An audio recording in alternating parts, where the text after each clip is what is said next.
Michael, Shawn, and the TakeOver legends, where nothing's off limits. Free Agent Radio. Baby, tap in. Tap in. Tap in. We done made it to a Friday. Yeah. Michael, Shawn, and the TakeOver legends, Jay Black, Shawnee Scott. When Cam comes on, he can just jump on, right? Yep. Yeah. Yep. Mm-hmm. So shout out to everybody. Good morning. All right, y'all. 609-699-1386. But I was thinking, are we on Free Agent Radio right now? Probably not, because Cam's not on. Oh, there he is. Oh, Cam is here. Hey, Cam. Hey. Sorry about that lateness. No, it's all good. 609-699-1386. Free Agent Radio. Get on those phone lines and express yourself. Good Because morning, yesterday, Johnny said what? I was just saying good morning, Kathy. Oh, Kathy already jumped on? Mm-hmm. Yep. Saw a comment. She's there. Go ahead, Kathy, getting your coffee and getting on with us. Go ahead, Kathy. Yeah. So I want to just emphasize 609-699-1386. Now, people on the IG Live, you can get on and you can just state your opinion. And I'm saying this, that if you have a difference of opinion, you can call 609-699-1386 and get on. And you can state your different opinion. We're good. Always. You can always get on. Good morning, Action. What up, What's Action? up, Action? You Good can always morning. Queen. Good Good morning, morning, team. Queen. Queen.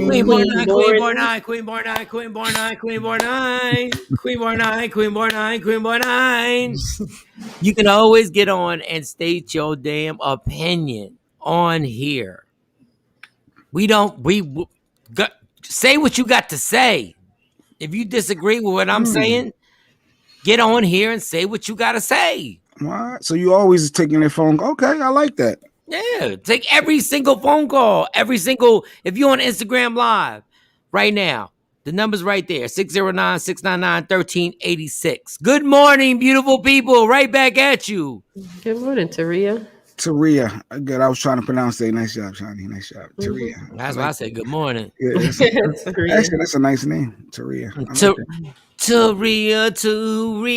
I'm going to sing everything on Friday.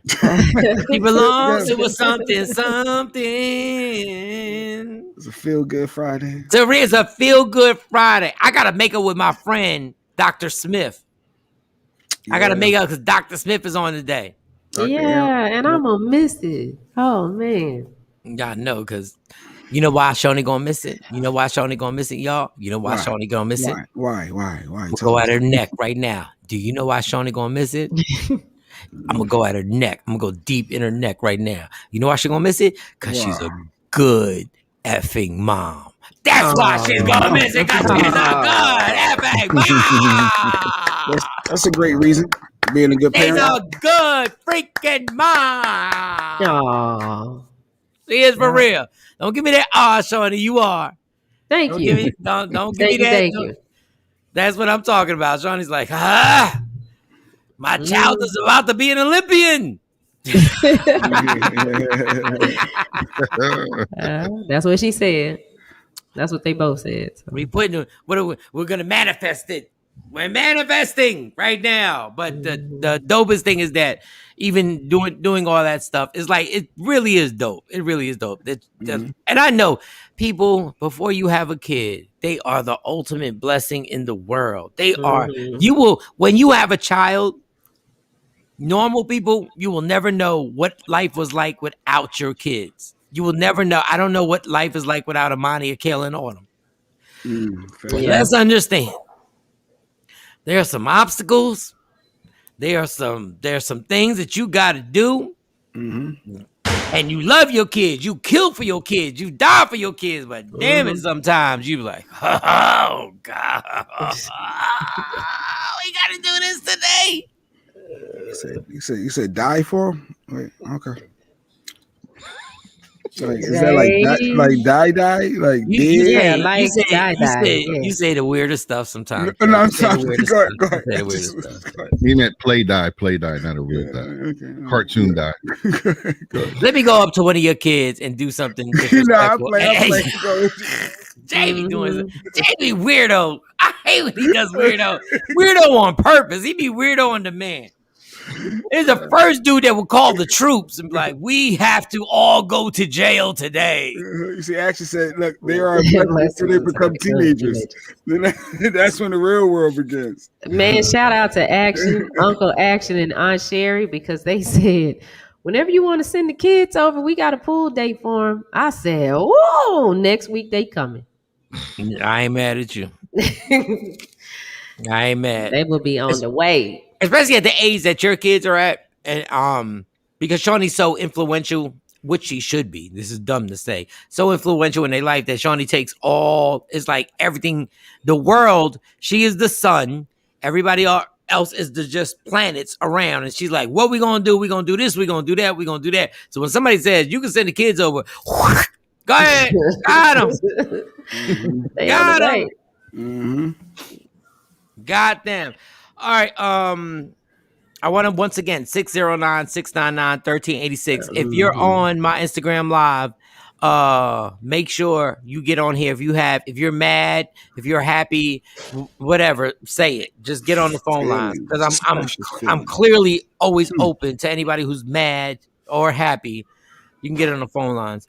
What was that comment? The last comment that was on there? Kathy was talking about spending money. Don't forget you got to spend a lifetime of cash on them kids too. Kathy, I want to disagree with you, but I cannot. Good morning, Kathy. I want to disagree with you, but I cannot. But guess what? They will tell you. I wish a kid. It's funny. I wish I would have known this when I was like 2 years old. Was I talking at 2? I think I was because I remember my second birthday. I wish I would have told my parents I ain't asked to be here. Yeah, they didn't. They didn't. I didn't put in a reservation. I did nothing. I just y'all made me. So that's on you. And it is. That's us. That's us. And they're the ultimate blessing. All right. I don't know what we want to start with, but versus that Keith Sweat and Bobby Brown versus. Oh my God. I really appreciate Keith Sweat and Bobby Brown. I do not want to be that uncle. Drunk uncle. Now, Keith Sweat, I give Keith. Now, I don't know who won. I did wind up watching the verses, and I don't know who won. You know, there were people keeping score. I don't know. I know who the biggest star was, but I don't want to be now. Keith Sweat and Jay Black's gonna get on me right now. He's gonna go. All right, go ahead, load up. Keith Sweat. It's too early in the morning to say this. God, I don't even want to do He's an attractive man. Like, where you going? No, he looks good. Keith Sweat looks good. He Speak your does. heart, Mike. Yeah, he Speak your does heart. look Speak good. your heart. Speak your heart. He looks good. Yeah. You like his With face all that Beijing. Yeah. No. Give him a compliment. Go ahead. Give me a Okay, before we get to the Beijing, because I don't do it, but I've done it in my hair before just because the barber was like, yo, you need to put this in there. My hair's already black. But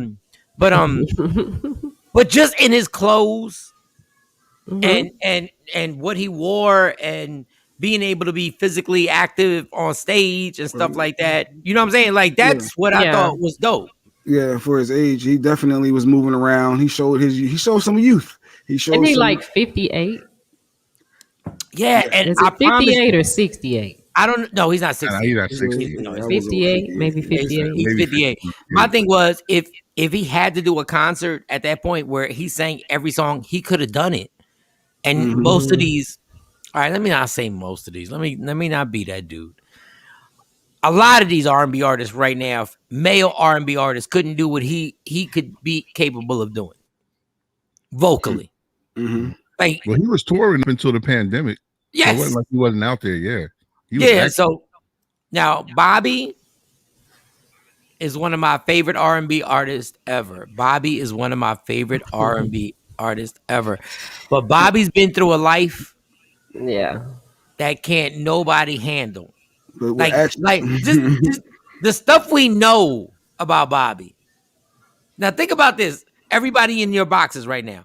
Mm-hmm. Think about the stuff that people know about you, right? Mm-hmm. And think about the percentage. It's 100%, right? And people know this about you. The percentage that they don't know is normally like 75%. Mm-hmm. We don't know most of what Bobby been through and the craziness that happened. Like, and I felt bad because I wish they could have been a trainer or somebody who could just be healthy for Bobby. Like, just be you like, see what Action said. Speaking of kids, Bobby looked like he 8 months pregnant. Action, shut your ass. Stop. Bobby did. Bobby looked like he was carrying triplets. But Bobby's old school. That's when you're in your 50s. You're supposed to look like that, like 15, 20 years ago. You're supposed to be like Bobby look uncomfortable. Like I wanted to give him my inhaler. I wanted him like Not the inhaler. Nah. Bobby not supposed to look like that. I'm gonna need Bobby to get it together. no girl. Have I you mean, ever he done? ain't got to get a 6-pack, but I mean, just get healthy because he was tired. Yeah, but have you ever done the drugs and partied the way he partied when he was in shape, girl? Mm-mm. Have you ever partied with the baddest B words in the world? Mm-mm. No, not like Bobby Brown. And then woke up and ate a cheesesteak. And then, like, he lived his life. But I just want Bobby to be right. I want him to be right. Yeah. Because a young ass Bobby. That Go ahead, last Cam. New Edition tour they did, he had to bail out like near the end of the tour because he just wasn't healthy enough to keep up with him. Yeah. Like to do the New Editions set and then still do his solo set. Yeah. He wasn't able to do both. He started off with a lot of, and he came out, started off doing his little moves. Like, okay, don't waste it, Bobby. Don't waste it. You got a long night. Think about it. Like what he was doing was teenager stuff. Like that would be hard for anybody to maintain. All that movement and dancing he used to do back in the day. But he could barely do a 2-step last night. But I didn't see it funny, but yeah. But you got to remember, Bobby was dancing hard, singing was the high truth energy. about Roni, like the Roni song. Bobby was like, And doing that body roll. Every song had dances. Every song had dances to it. And every little step, boy, he tried to do some of those steps. He got about 2 of them in. And then he was like, all right. And then the other thing, Action said, you said we don't know what he's been through. We can confirm he's been through some food. Action, shut your ass up. You know what, Action? One day we're gonna give you a box. We're gonna bring Action on here. We're gonna bring Action is the nicest. Action is on here. What are you talking about? Yeah, right. He is. He's Real talk. No, but Action is the nicest dude ever. I want everybody to see Action so you can be like, that's the guy who's been sending those comments, those vicious comments. Is that the guy? He looks like, to me, he looks like Redman. Whenever I first met him, I kept staring at him like. He looks like a taller, Redman, slimmer, with no priors on his record version of Redman. Redman is shorter than Action? Yes. Action Really? Action is 6 foot what? He's like what? I don't think he has 6 feet. But he's at least 5'10". He's at least 5'10". Yeah. But I don't think he's at 6 feet. Yeah. I don't know Action. I might be wrong. You know. Yeah, it's all crazy how we decide. Yeah, you're right about that. But my thing with Bobby Brown is that in his prime, like listen, Keith Sweat got hits. I didn't even know he wrote the song Friday Night. Yep, that was his Just record. got paid. I didn't know. Yeah. That was some mess behind that. And then make the album, and then he had they held on to it. What was that guy who managed Teddy Riley? Oh man, he was the one that swindled him out of all that money. Dean Griffin. Oh yeah. Dean Griffin. Yes. He's the one that held that record back, and then they, finally was able to get it out on Johnny Kemp. But he was getting them cats. And my thing with Bobby's the ultimate of, like, if hypothetically if this versus had taken place like okay, let's do the verses when him and Whitney were doing the reality show, right? Being Bobby. And you had Bobby do the verses then. And I really appreciate that Keith Sweat has a lot. Keith Sweat would want no smoke with Bobby back then. Keith Sweat would want no smoke with Bobby's dancing ass at a versus back then. No. But Keith Sweat's first album, every song was No, his song, Keith, I don't know what Keith was thinking, but I know what you know. But some of them songs, I was sitting there going like, dog, I worked on radio. Why y'all doing B-sides? Like, why are y'all doing, like, Keith has got some amazing songs, but Bobby Brown's persona, when he was Bobby Brown, was huge. Yeah. The king of R&B. That's why I thought it was going to be closer than what it was. But yeah, that was, it was Bobby couldn't even sing. Did you hear how many times he cracked the notes? Like he could, it was kind of sad. It was kind of sad.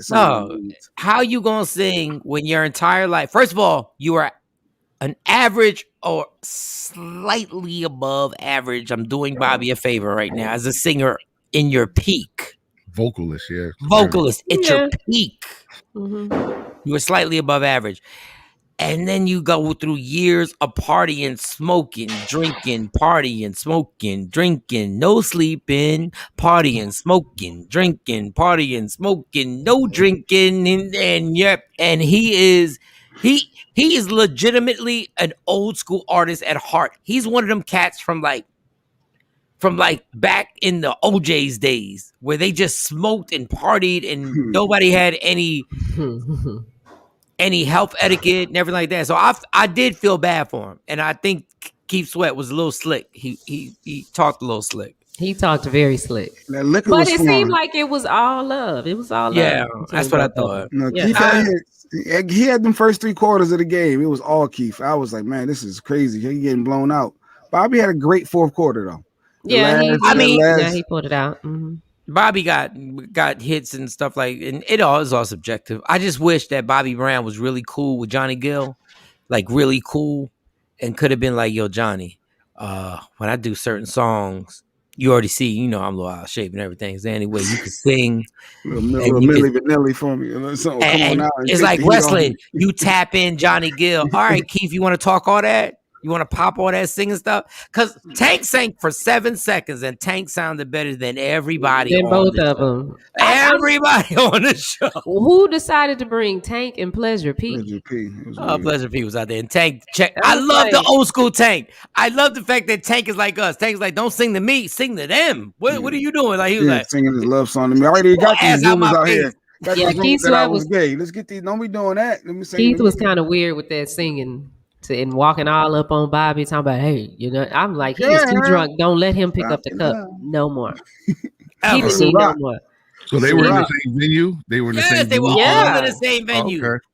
Like, Cam, you really got to check the replay because you'll appreciate it. You really would. Like, you'll appreciate everybody being in the same venue. And I was just like, when Tank came on, Tank actually sang for 7 seconds, and all of a sudden you realize, oh damn, y'all been struggling the entire night. God damn. Keith sounded better than Bobby. Like he stayed on pitch better, but he was so drunk.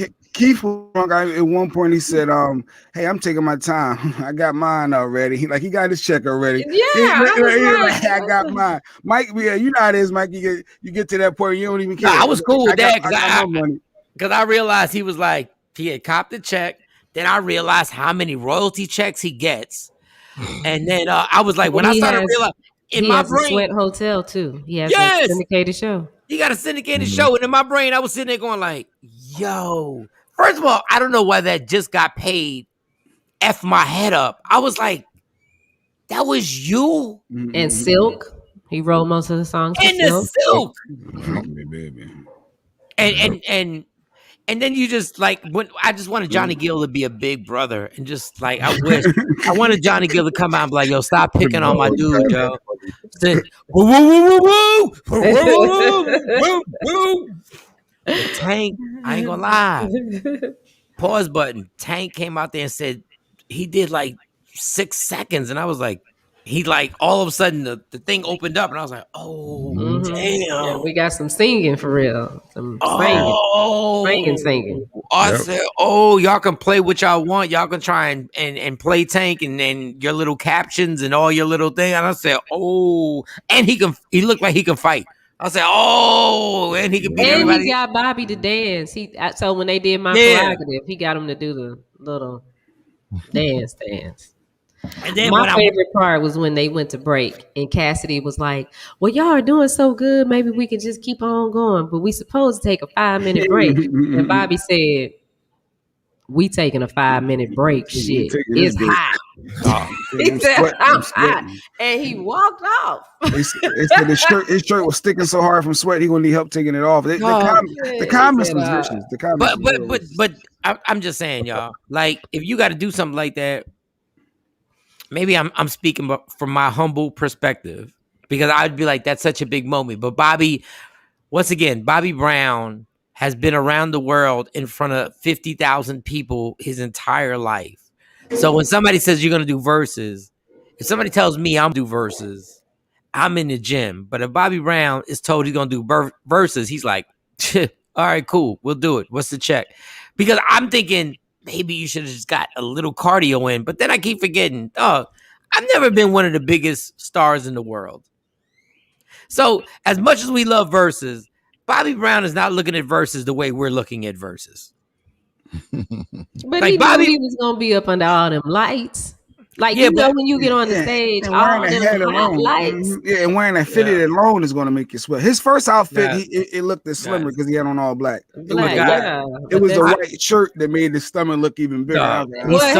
He had on a leather jacket up under all them lights. I was like, is he on crack tonight? But my thing is, he's not going to get in shape for verses, y'all. I won American Music Awards. I won Grammys. I've not, like, there was no way to get. Bobby's like, y'all think too much. In Bobby's mind, Bobby's like, y'all really, really, really, really think too much about this verses. Like, if you were done what Bobby's done, you're like, really, verses can kiss my ass. Just give me the check and let me keep it moving. You think he hurt his brand? Like, you think he hurt people not wanting to see him in a show? Okay. No. I still go see him because you can still sing along with him, even though we know he can't. Bobby's cemented. Let me tell you something. If Bobby ever found any type of situation where somebody was action, it should have been Bobby versus the gym first. That should have been the first versus Bobby versus the gym. But even with that, Bobby is sitting right now, probably sleeping, about to wake up to eat the most highly calorated omelet ever. When he wakes up, it'd be like an omelet with chitlins in it. And Bobby's sitting there going, and y'all watched. What I got to prove? I already know. I just felt bad that I wish Bobby was healthier for my selfish reasons, because if that dude ever got healthy, ever, and we could see him on stage just 30 pounds lighter, just 30 pounds, and being able to breathe. Because he was smoking cigarettes. You know, when he took the break, he was smoking cigarettes. He smoked cigarettes on the tour. They showed him. You already know he smoked. Somebody had video of that. He's on stage, huffing and puffing. He was like this. Yeah, and then Bobby's probably gonna sit here and be like, "Hey y'all, how about this? I'm still alive. Everybody that was around me is dead. I'm alive." And I go like, that's when you fall back and be like, yeah, it's just verses. You're right, Bobby. Go ahead. Just make the money. Go ahead. You're right. But when Tank did sing, I was like, God. I said, wow. And I was trying to think. Because Pleasure P sounded whatever. He was trying too hard. Yeah, Pleasure P, like, stop. Just let the grown-ass man do it. Give the mic to Tank. And shut up. They should have had Tank and Tyrese come out. Now that would have been nice. Yeah, they wouldn't want that smoke, because then there's no way nobody's grabbing mics again. There's no way nobody's grabbing mics again after that. There's been a whole lot of lip singing. But you're right. Tank, Tyrese. But I was trying to think of any R&B singer. Like, what R&B singer? And I don't know, because there's so much hip hop. I don't even know. Jacquees? Was that Jacquees? Was that Jacqueline? Jacqueline. I always sorry that Jacqueline wasn't Bobby on that celebrity fitness reality show, lost weight and now gained it back. Kathy, really? We think Bobby was gonna keep the regiment up afterwards? Like, you think Bobby's gonna do 2 miles? I was trying to think of any R&B artist right now, and I'm sure they are. That could do what? That can do anything. That can sing. No. Oh yeah, but I'm talking about the guys. I was trying to think of a guy, and I was like, I don't know. Daniel Caesar. But how long Daniel Caesar? Ain't he older? No, Daniel Caesar is young. He's young? Yeah, but see, like that name. Like that name, I don't even know. And I was trying to think, like, where are these young dudes? I know they're out there. Yeah, you got Daniel Caesar. You got well, he old now. Yeah, you got Daniel Caesar. And I just know him from the one joint with her. Was it her? Her. He had a nice album. He got a lot of heat because he made some comment. He's from Canada too, so he. And y'all, I'm not trying to start this fight. I'm not. Giveon. Who? Giveon. Who that? What's the song Giveon sing? That like my kids love him. Yeah, you got to go through all that. Yeah, but he's an R&B singer. They play him on the Urban ACs or whatever they call him now. All right, I'm gonna research that before I do anything. I'm gonna research that. But my thing was, even in 2010, there was Maxwell. 2005, there was D'Angelo. Mario for a short-lived that is what, but I can't think of. But I'm not saying this to start nothing, y'all. But when Usher said T-Pain ruined music, I don't think it was T-Pain. I think it's the record companies because they don't. There is R&B. It's male R&B artists out there. We talk to them a lot on the unsigned shows where they're not on a major. They're independent. The record companies are pushing the ratchet rap. No, but they're also understanding that they don't have to find an R&B singer who can sing. They can get auto tunes and actually make everybody sound amazing. So why would I go through the trouble of finding somebody who can hit these notes on a regular basis? Like can really smash this out? Why? When I can have a hit song, and no disrespect, T-Pain, I'ma buy her a drink. But he can sing outside of the auto-tune. Okay, that's the thing. I'm not getting into that because not this Friday. We don't have time this Friday because I gotta go. I'm not because there's too many people in the business that I talk to that were like, y'all are crazy for even bringing up T-Pain. Well, I'm crazy then. I'm not saying you're crazy. I'm not. But no, you're right. I'm saying I'm aware of but you're not gonna put. But we'll say this: you're not gonna put T-Pain on stage with Tank. Can we agree with that? Yeah, you're not going to do that. They're, and that's what Shawnee gets. Jay Black stubborn. You could just say that he introduced the auto tunes, but what happened was the trickle down was all these little rappers started using it. Yes, and that's the effect. Rappers. Like what he did was all right. If it would have stopped with T-Pain, the auto tunes would be fine. What happened was everybody came. The rappers. We don't have to learn how to do nothing. And all these other the littles and the babies and all them. But they not singers. They're no, but Shawnee, you're lost. You're lost in the tune. They're abusing that auto tune. But you're lost in your generation. Ask my kids and ask your kids who's singing right now. Rowdy Rich is singing. He's singing right now. Well, yeah, they all are now. All the little but that's what I'm saying. That's why the R&B space is gone. But they won't sign the R&B singers. So, and that's what I'm saying because they don't need to sign an R&B singer because an R&B singer's whole point was to sing. I can get these rappers to sing and rap.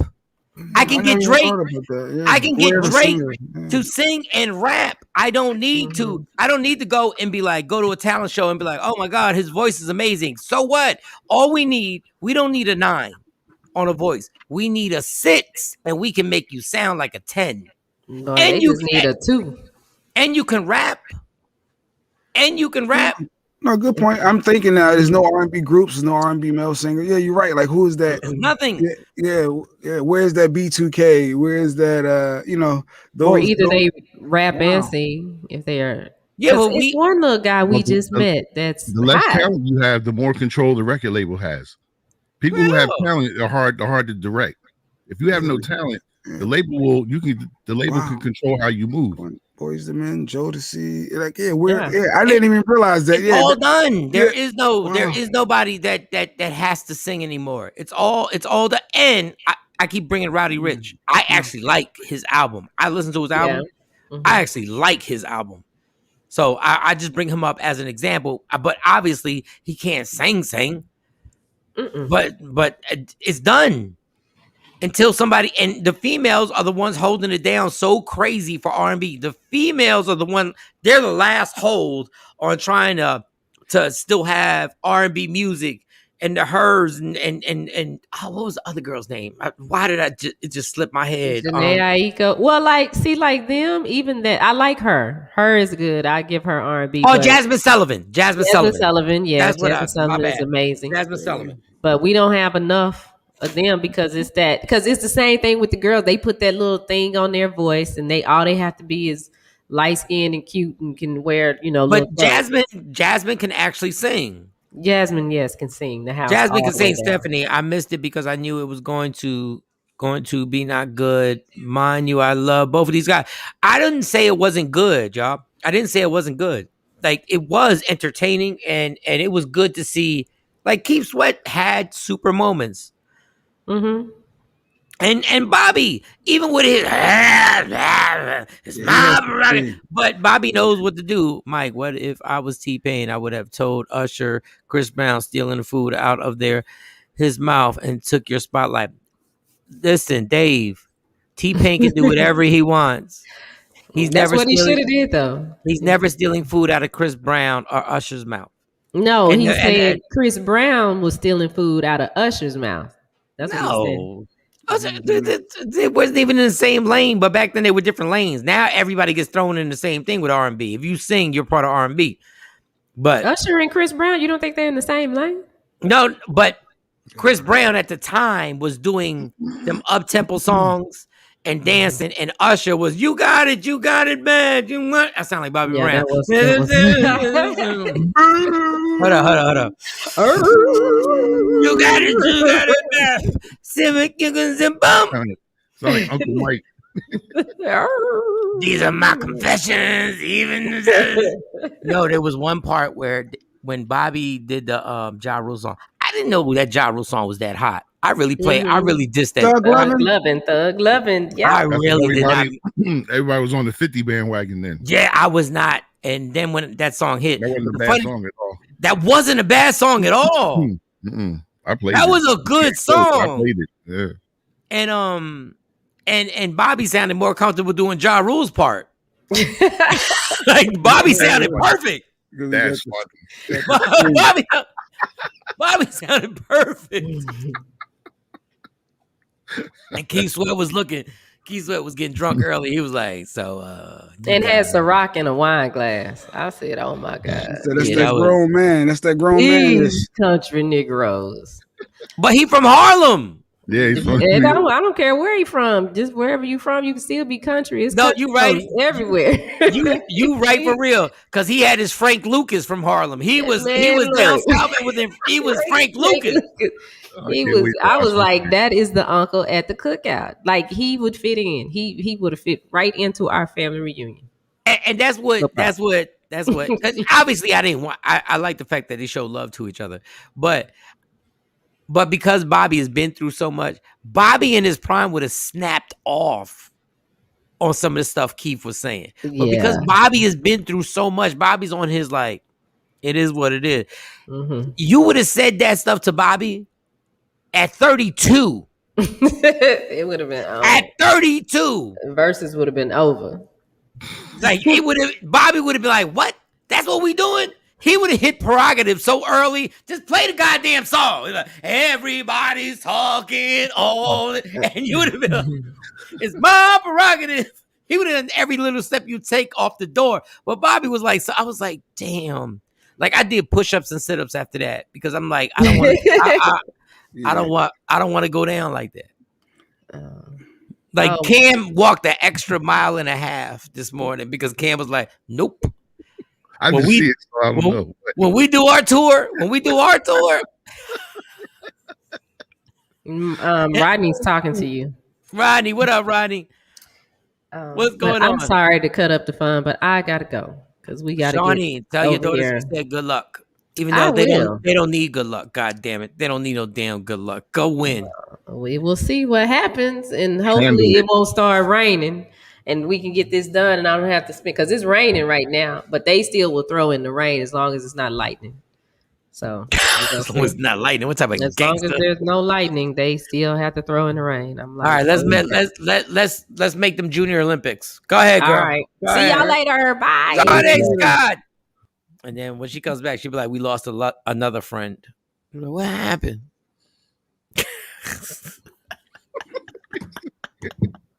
Do we know when the next verses is? No, who knows? They're doing it every week now, dog. Like these verses are going like it goes down. Who the hell like even can keep up? Sunday and on a Thursday. Like Stacy, my fiance is like an amazing New Edition, Bobby Brown, BBD, everything fan. Like she's been down since we were kids. She's been down. So I called her. I was like, Bobby Brown and Keith Sweat, and she had no clue. She was like, I had no clue. And this girl don't know.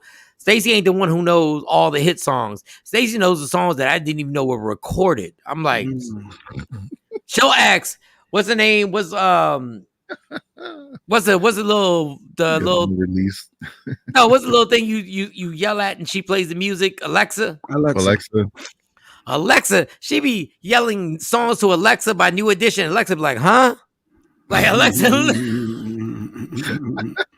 be like, what? I be looking at her like the Burning Bush. They never made no song called The Burning Bush. Shut up, man. They did. Burning Bush, Alexa. All of a sudden it's like dun dun dun. Burning Bush.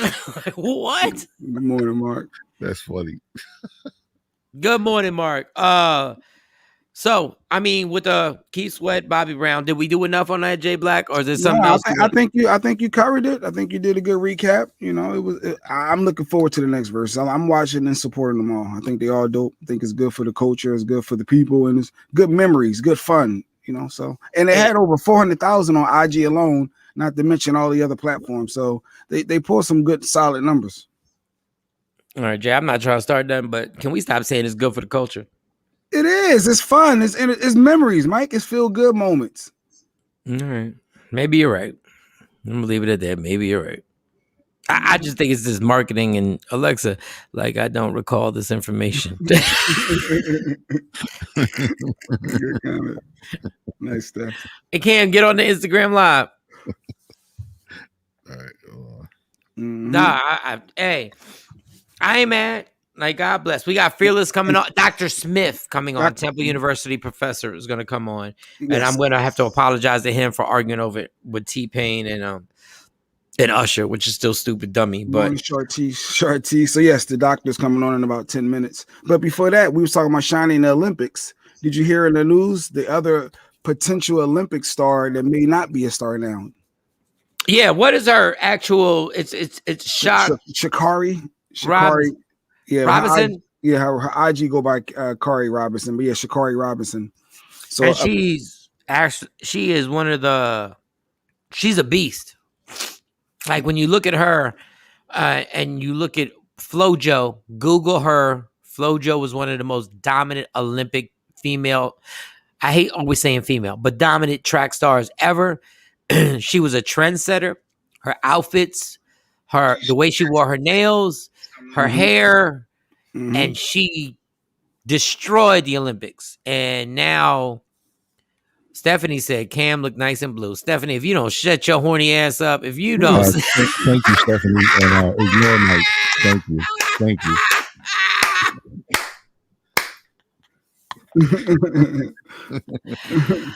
So the young lady, the word is that she tested positive for for weed. Yeah, marijuana. So she's not going to be able to run because of that? We don't know. Like, the word is up. We don't know. We no orange hair. Might not be no orange hair. She might have missed her moment. I don't know. They trying to, I guess, I mean, drugs are drugs, right? If you're not supposed to do certain things, and I guess they trying to check the rule books. Could that be an enhancement? We know it ain't no enhancement. It's not an enhancement, but at the same time, it's there's something they don't want them to use. Look, God, man, because I wanted. I just feel so like I'm gonna sound so old. You're running for the Olympics. You have a chance to change your life. Now, we don't even know for sure that you tested positive because we don't know what the system is. And we know that these people can make stuff up. But sweetie, Black, Hispanic people, we got to stop doing hood nonsense. You knew this was coming months ago. We got to, come on. We got to stop doing hood nonsense, yo. That's what you're trying to win a gold medal in the biggest event in the world. It's bigger than, all right, maybe World Cup soccer may be big, but it's the Olympics.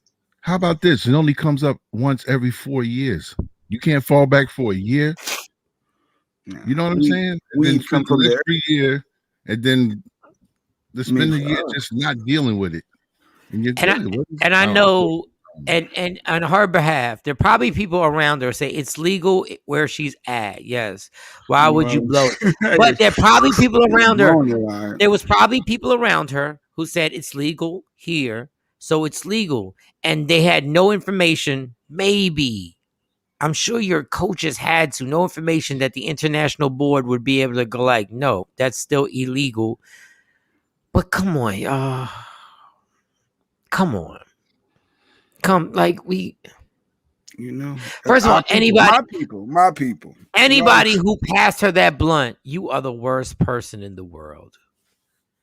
Anybody. Now, we don't know if it was a blunt.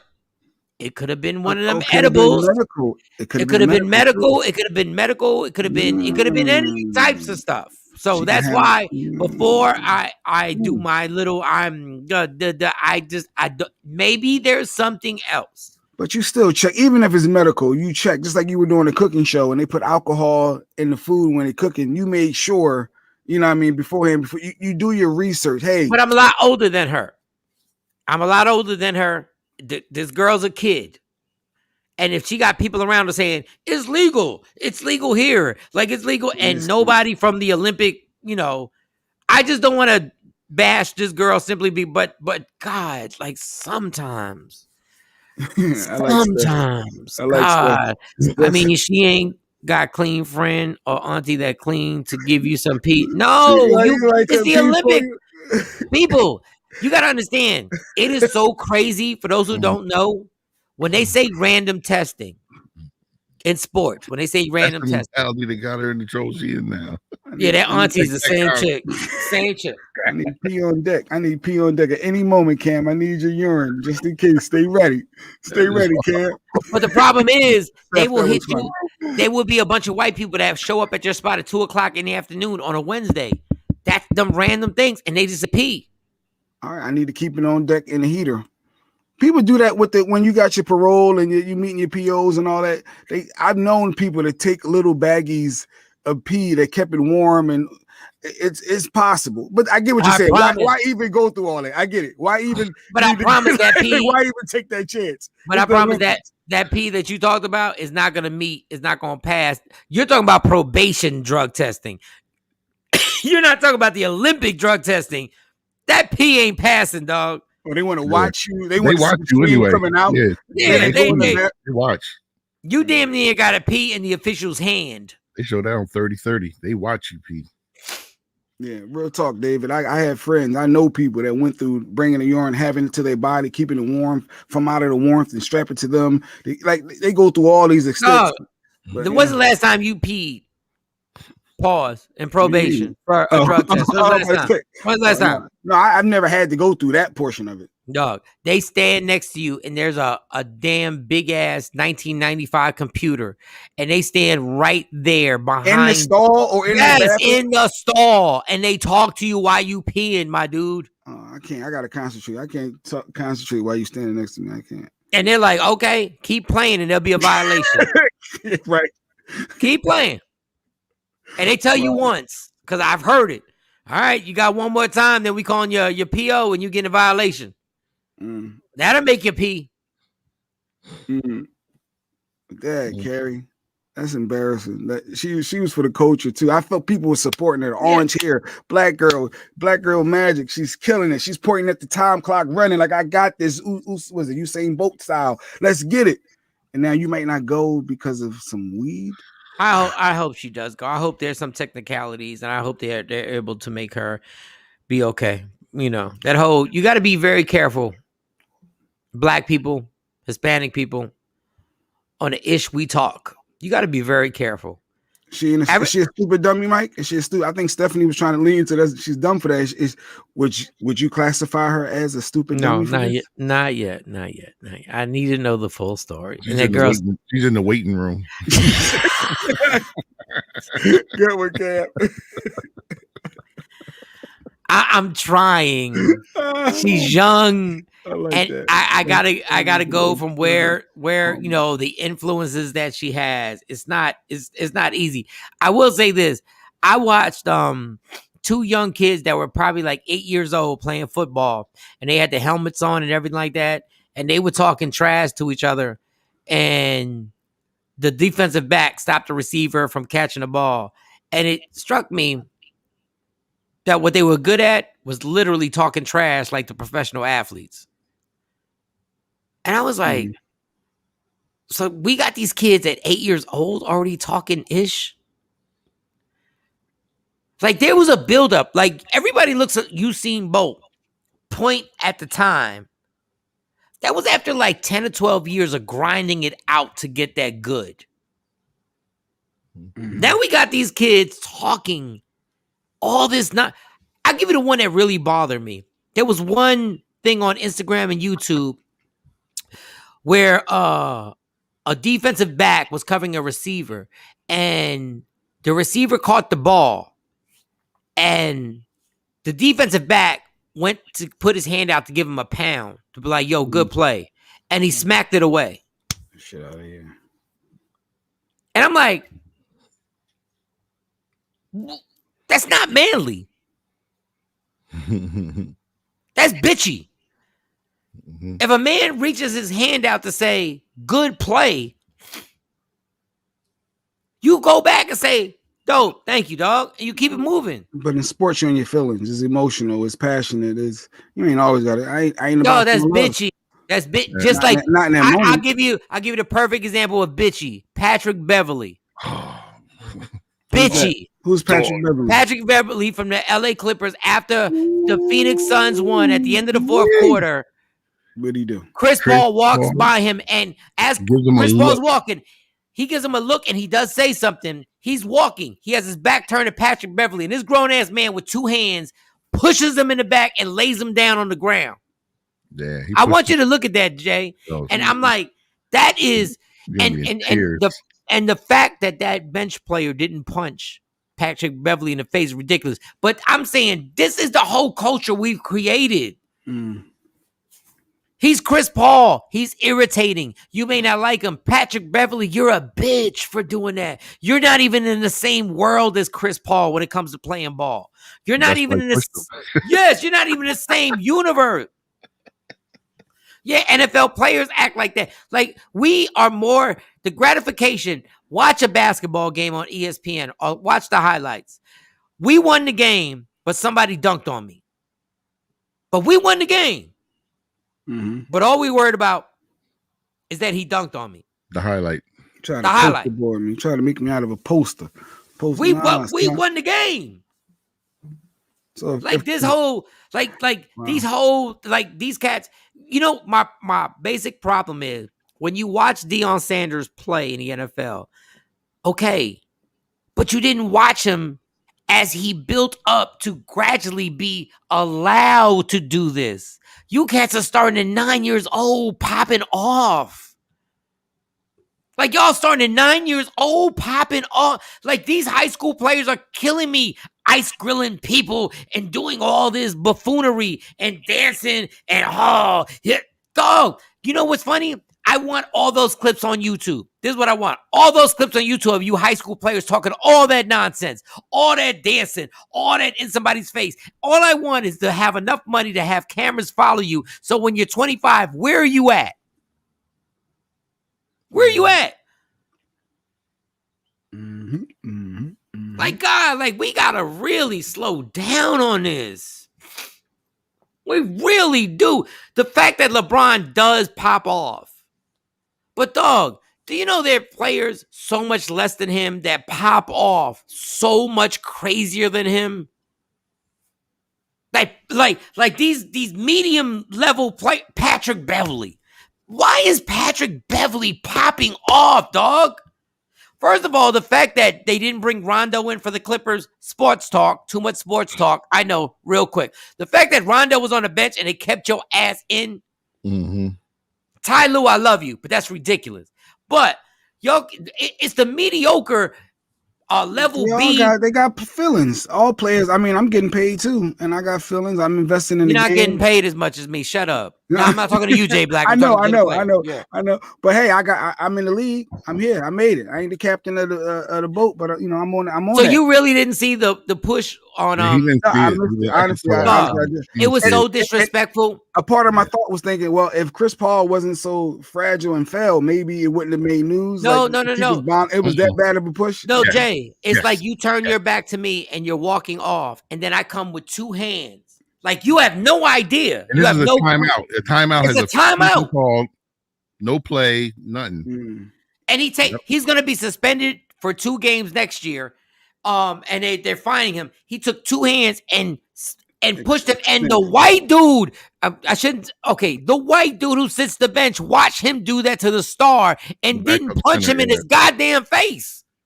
He just pushed him kindly with his arm, like. I bet he won't push Gary Payton, Kobe Bryant, LeBron James, Shaquille O'Neal. Of course. He should have pushed. And guess what? How about this? If Chris Paul was standing in front of him, he wouldn't have done it. If he was facing him. Mike, that's what rivalry is all about. No, it's not. Sometimes you talk smack and sometimes you give them dap. Football does it all the time. No, I'm talking about they're not giving each other dap. And I'm talking about, why are you talking that trash when you've done nothing? This is what I'm saying about these kids. We're letting these kids talk trash. About 8-year-olds. We're talking about 8, 9, 10-year-olds. You've done nothing.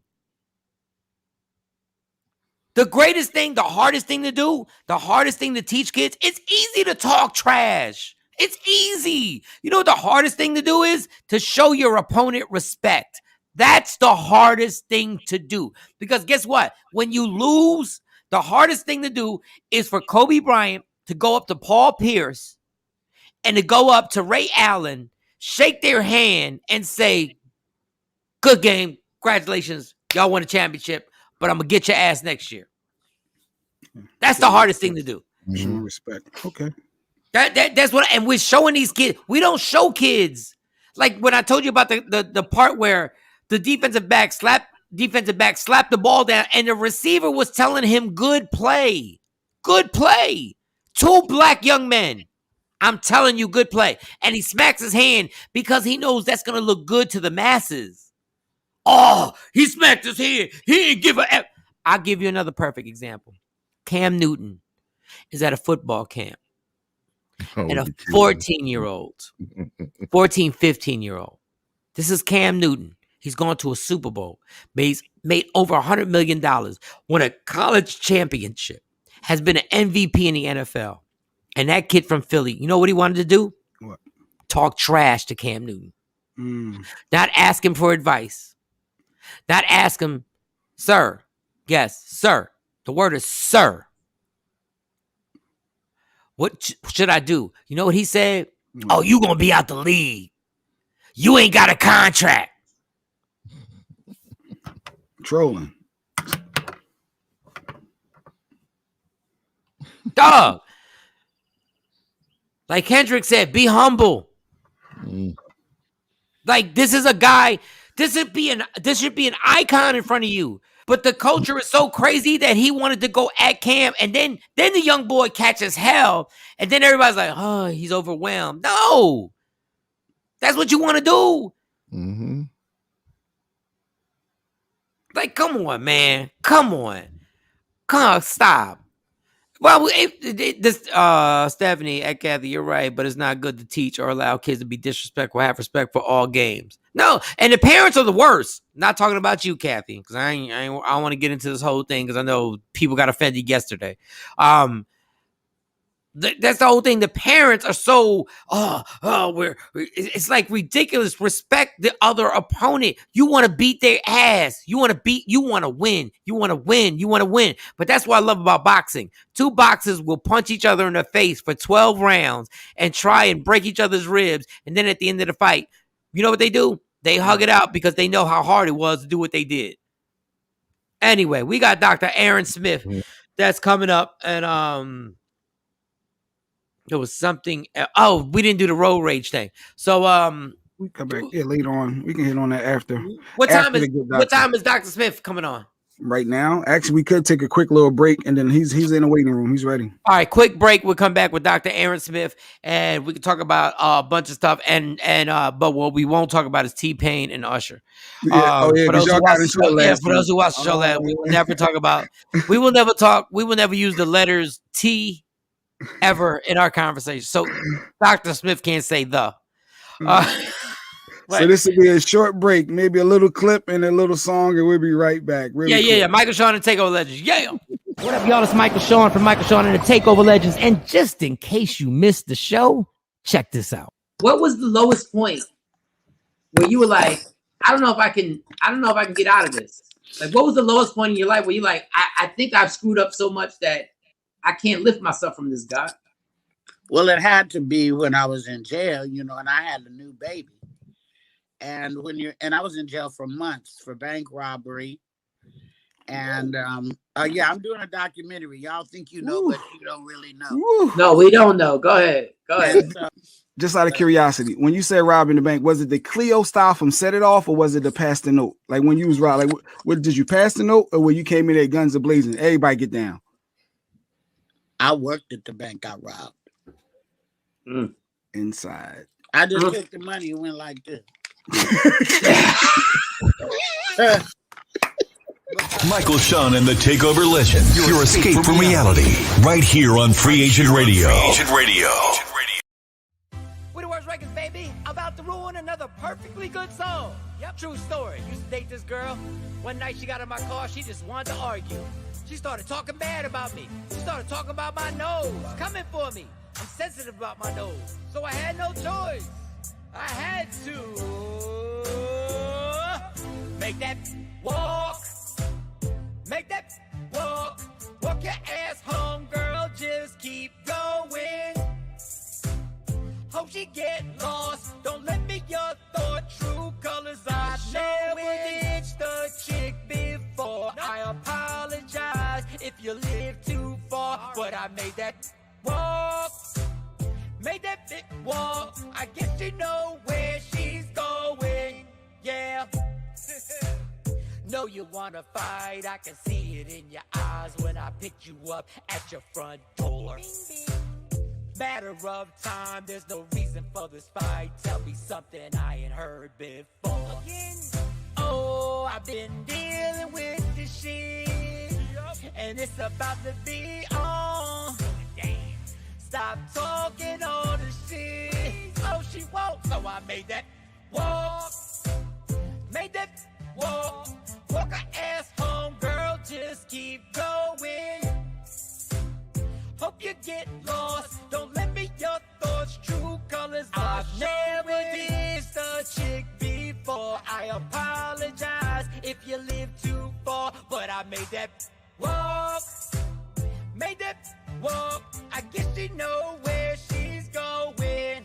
Oh, nah. Clown my mom's hairdo when the couch is in the guest room. I'll make sure I keep her number blocked. Now it's time to play. Go out on a date. I'll be partying to 5 o'clock. Oh, I've been dreaming about it, girl. You ain't the one I want. I can't stop laughing, girl. Cause I made that walk. Made that walk. Walk your ass home, girl. Just keep going. Hope she get lost. Don't let me your thoughts. True colors are showing. Get out my car and stay out my car. You don't talk about my nose. I'm sensitive about my nose. We the worst records. Yeah, yeah. Made that walk. That'll learn ya.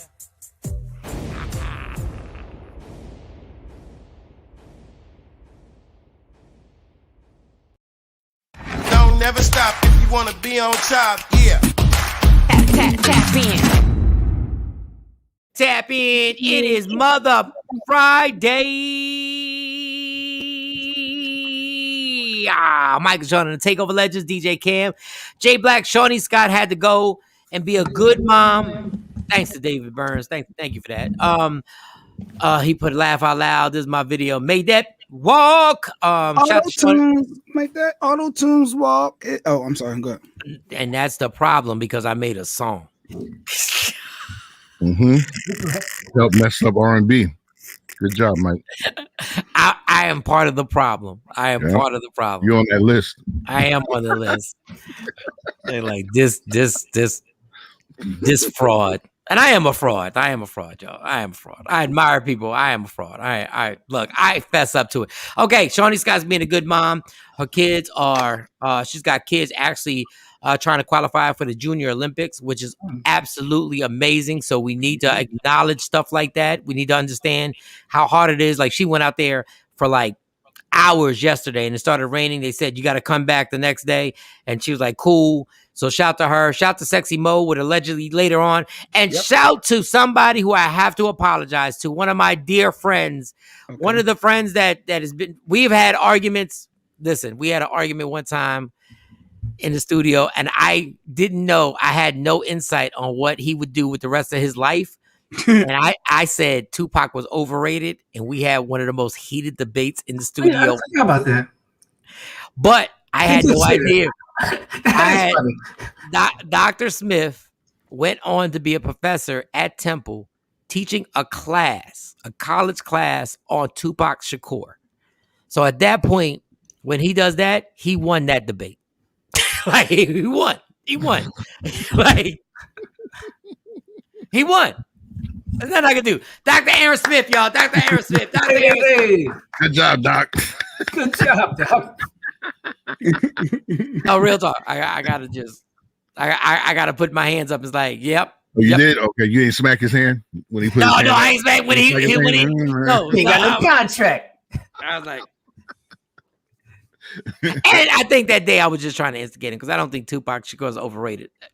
I don't. So I want to retract that statement off the door. I think Tupac would have been one of the biggest Hollywood stars ever if it wasn't for his life being taken by hip hop.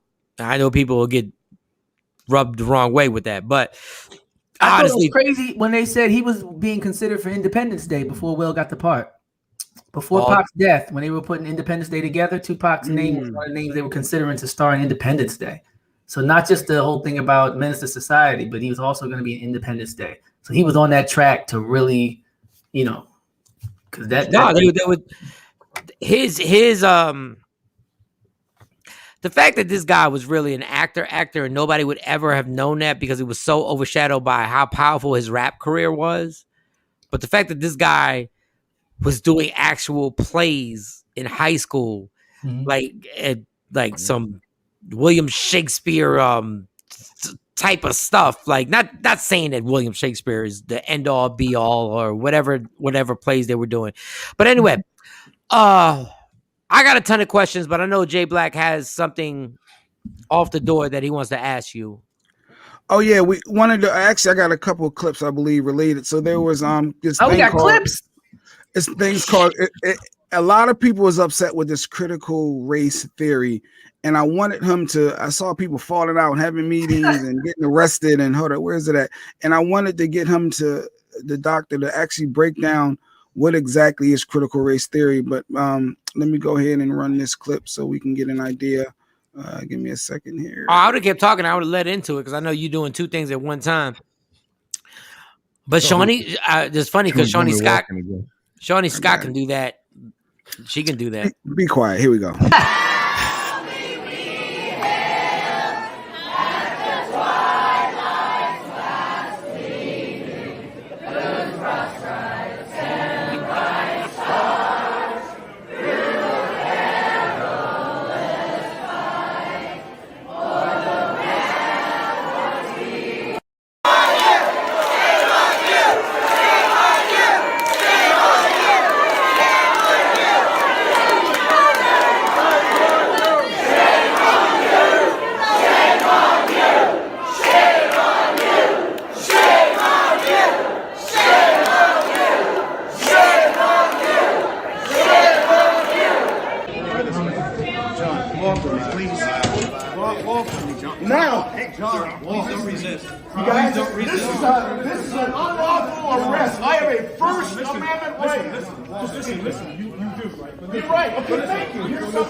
I think you get the gist of it. It's a bunch of outrage around a lot of states related with this, whatever critical race theory is. And I just wanted him to be able to break down what exactly is and why is all these white folks mad.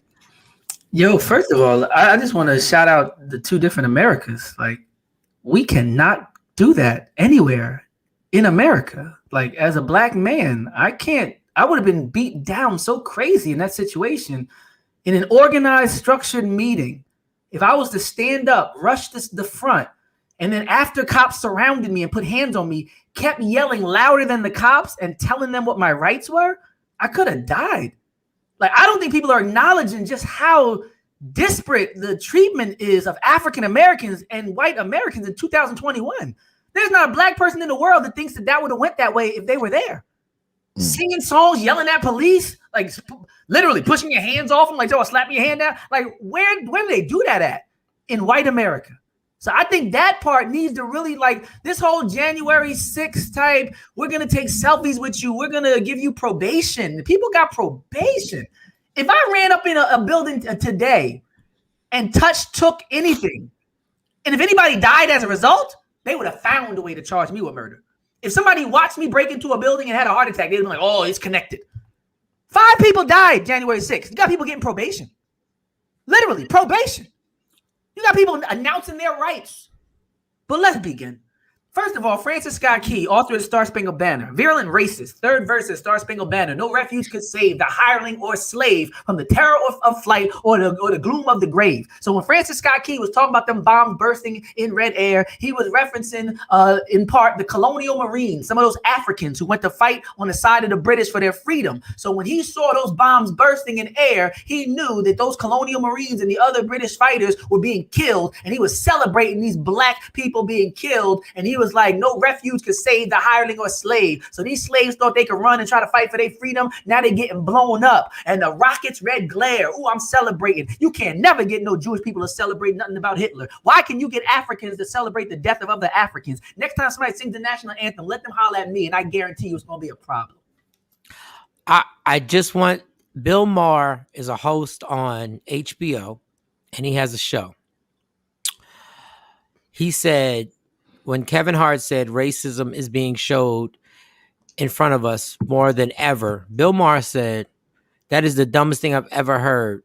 Obviously, you don't realize that things are a lot better than they used to be. We don't have slavery here anymore.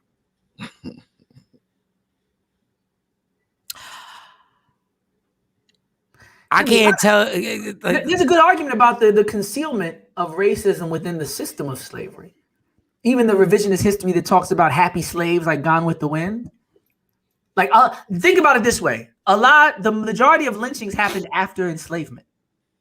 So the spectacle lynchings, the public face of overt racism, could arguably be said to have reached its apex during the Ku Klux Klan Hayes Tilden Compromise, when they removed the soldiers out of the South and Reconstruction ended and people just rained terror on black people to the point there was a mass migration, the biggest migration in the history of the United States, when black people literally fled the South, right? Like, so that was a time where there was like, trenches filled with bodies, 1.5 people per week for years and years being murdered and strung up, where 3,000 to 5,000 people would gather. So if someone wants to say racism showing its face, slavery is not really the time where racism was showing its face, because the breeding farms were off to the side. The sex farms where these white men would go and mess with these little black children, that was off to the side. Even in the history, they weren't really writing about that as much as they were writing about the production and the cotton and how well they were doing and the pioneering spirit and the land expansion. So people really don't know history enough to even reference slavery as like, ooh, that's the height of when everybody was seeing racism. No,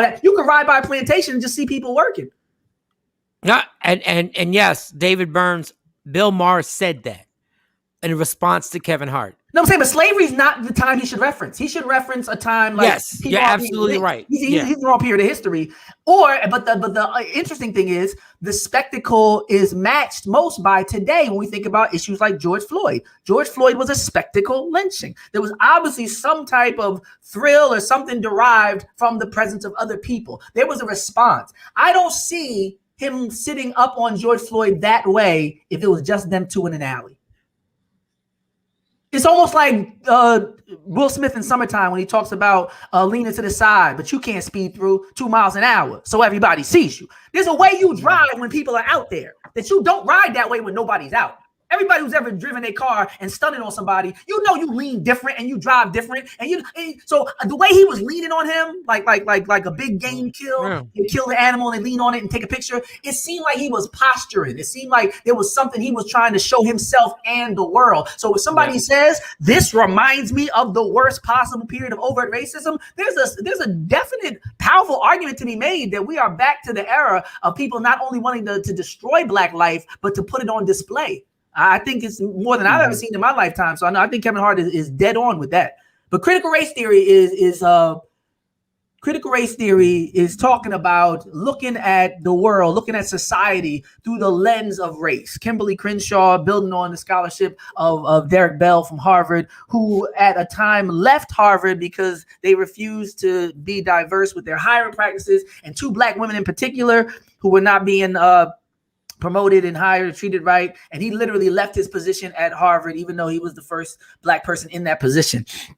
At the time Derek Bell was at Harvard, there was a young college student who was the first black head of the Harvard Law Review named Barack Obama. If you look on YouTube, you can watch Barack Obama introducing Derek Bell at a protest at Harvard University. So it's really astounding right now at the profound cowardice of Barack Obama to watch the lineage and legacy of one of his academic heroes be smeared and defamed and misappropriated and distorted in such a way, and the first black president has not made a comment. But they're saying he might make a comment opposing Nina Turner getting elected in Ohio to stop that black woman because she's progressive and down with Bernie Sanders. Wait. Dr. Smith, can you repeat that? Can you repeat that one more time? If Jay Black wants to get the clip, just type Derek Bell, Harvard protest Barack Obama, or Derek Bell, Harvard, Barack Obama, and we can show the clip of Barack Obama talking well about Derek Bell. Derek Bell is the theorist who talked about race and the law that Kimberly Crenshaw built upon when she developed critical race theory. And Derek Bell was known, for challenging the establishment and talking truth to power, and even left his high-powered position in protest and, setting a precedent about, the right thing to do. And a lot of the debates around tenure and attacks, the sister Hannah Nicole Jones, who created the 1619 Project, had an issue with getting her tenure at UNC. Now they're saying they're going to give her tenure, but a lot of students still left. A lot of people still protested because she has enough accolades to have a whole department, as one person. For them not to give her tenure, we're seeing a whole new type of attack. Cornel West had a similar situation at Harvard recently where he had tenure prior. And if you don't want to give to Cornel West tenure, we know we have a problem here in academia. But so critical race theory, Kimberly Crenshaw was saying it was a legal theory. It was in law school. It's where it was taught. And it was about interrogating the role of race and racism in society, especially with institutions, how it impacts history. So this law school theory, and this is how you take a test. Have any of you been taught critical race theory in your lifetime? I don't know exactly. Ready? Here's next test. Has any of your children ever said the term critical race theory in your life? No. Nobody's teaching this. It's a red herring. And there's an article, let me see. One article said teaching critical race theory isn't happening in classrooms, teachers say. The teachers are like, nobody's teaching this. What are they talking about? Teachers nationwide, and read from NBC News, teachers nationwide said K through 12 schools are not required or pushing them to teach critical race theory. Okay, so once again, two things. Once again, number one, what is your critique on Barack Obama? And make it clear. Barack Obama was a student of Derek Bell, who was one of the fathers of the philosophy that helped to create the foundation for Kimberly Crenshaw and others' critical race theory, which started as a theory promoted and taught in law schools, a legal analysis of how race impacts institutions in society. So right now they're going all that critical race theory, and the father of that type of thought that led to the theory is Derek Bell. He's the main name you're going to hear when you hear about the father of it. Kimberly Crenshaw coined the phrase. Derek Bell was the one who came before her, who started teaching and talking like that and analyzing society through that racial lens. And Barack Obama's going to say that as he talks about Derek Bell, how profound he is, how important he is, how his voice is so great. But now when you have one of the most recognizable and adored voices in the Black world, and we're having this racial debate, when you wanted to get elected, you jump right in the middle of the racial debate and gave a whole speech. Now the whole world is busting at the seams. People are literally, you got an 11-year-old girl with a cop rammed the car in New York, being killed. Now they got a white dude that got killed in Arkansas, Hunter Britton. And the white people said, we don't want a symbolism. We want a law. So they try to push Hunter's law. One white person died. They want a law, right? So now we got that moment like the Freedom Riders in the 60s where a lot of those same Blue Lives Matter people are going to be supporting Hunter's law. So the hypocrites are going to come out in force, but the laws might actually change this time. But if you're Barack Obama, and you was willing to push your thumb on the scale to make sure Buttigieg got out and all that, that Monday massacre before Super Tuesday. You was willing to talk then. You willing to talk when you get a Netflix deal. When you get a $14 million mansion, you willing to talk. But now the people are dying in the street and the whole world can't get along, and we looking for our post-racial magical Negro savior to say something about a professor that taught at your school. You silent. You a coward. This is profound cowardice that's costing lives. His legacy is going through the tubes right now. And all the people that was Team Obama and Team Biden, they're going to have a hard time in the next 5 months defending these people. Okay, stay right there. Stay right there. I just want to say this for everybody on Instagram Live. Dr. Smith is not on IG. So if you want to hear it, download Free Agent Radio right now. It is absolutely free. Download it now. Dr. Aaron Smith, professor at Temple University. I would love y'all to hear it. That's why I do the Instagram Live. I can't put, if you're not on Instagram Live, I can't put him on there so you guys can hear him speak what he's speaking right now. So if you want to hear it, download Free Agent Radio. If you're at home and you have Roku TV, Apple TV, what's the other one? Amazon Fire. Switch TV, yes. Switch TV. It's all Media Room 360. But this is why I tell you guys, Media Room 360 on that. But right now, you want to hear it? Download Free Agent Radio right now. It's free, and you can listen. And because I want you to get into a bunch of stuff and critical race thinking. Critical race theory, Kimberly Crenshaw. Okay, inspired by Derek Bell. For the layman. Taught in law school how race impacts society. But what exactly is it? Just for the parent of a child, or just an adult? Just for basic skills? Interrogating the role of race and racism in society. So how race plays a part in history. Institution creation, culture, and why do you think they don't want that taught in schools? Like, why you don't think they're fighting against it being taught? Well, let me give you the background from the American Bar Association, since it's a legal theory that's not taught in schools like that anyway, even though it's leaked into some vestiges of academia. In September 2020, President Trump issued an executive order, if you don't remember, about diversity and inclusion training, right? And he described something called divisive concepts. So Trump was saying that teaching the truth is divisive and doing this diversity training is divisive, right? And he named, among other things, critical race theory. Because a lot of times when rappers are beefing, you don't know that it's a girl that's really the cause of it. So you hear about all these diss records, but then when you go behind the scenes, they be like, oh, somebody messed with somebody's girl. That's what this is really about, right? Shout out to Nikki, right? So then it says, in response, the African American Policy Forum, led by legal scholar, wait for it, Kimberly Crenshaw. That's the name I just told y'all, critical race theory. So she was like, oh, who's talking about me? Somebody named my theory? Let me go ahead and clap back. So Kimberly Crenshaw launched a hashtag Truth Be Told. Hashtag Truth Be Told was a campaign to expose the harm that order posed. So Trump came at Crenshaw and her theory when he came at diversity, equity, inclusion. Crenshaw, being the legal scholar she is, was like, oh, you want to talk? Let me get this hashtag popping and let's show how what you just did by shutting down people having conversations about race and diversity and inclusion and making workplace culture, more diverse. And let me respond to that. So Kimberly Crenshaw created Truth Be Told and created a campaign, over 300 diversity inclusion trainings being canceled. And she basically talked about over 120 civil rights organizations and allies signed a letter. So NAACP, everybody came back and clapped back at Trump. So on his way out, he made sure that the red herring and the devil straw man that they wanted to create was going to be in this umbrella of critical race theory.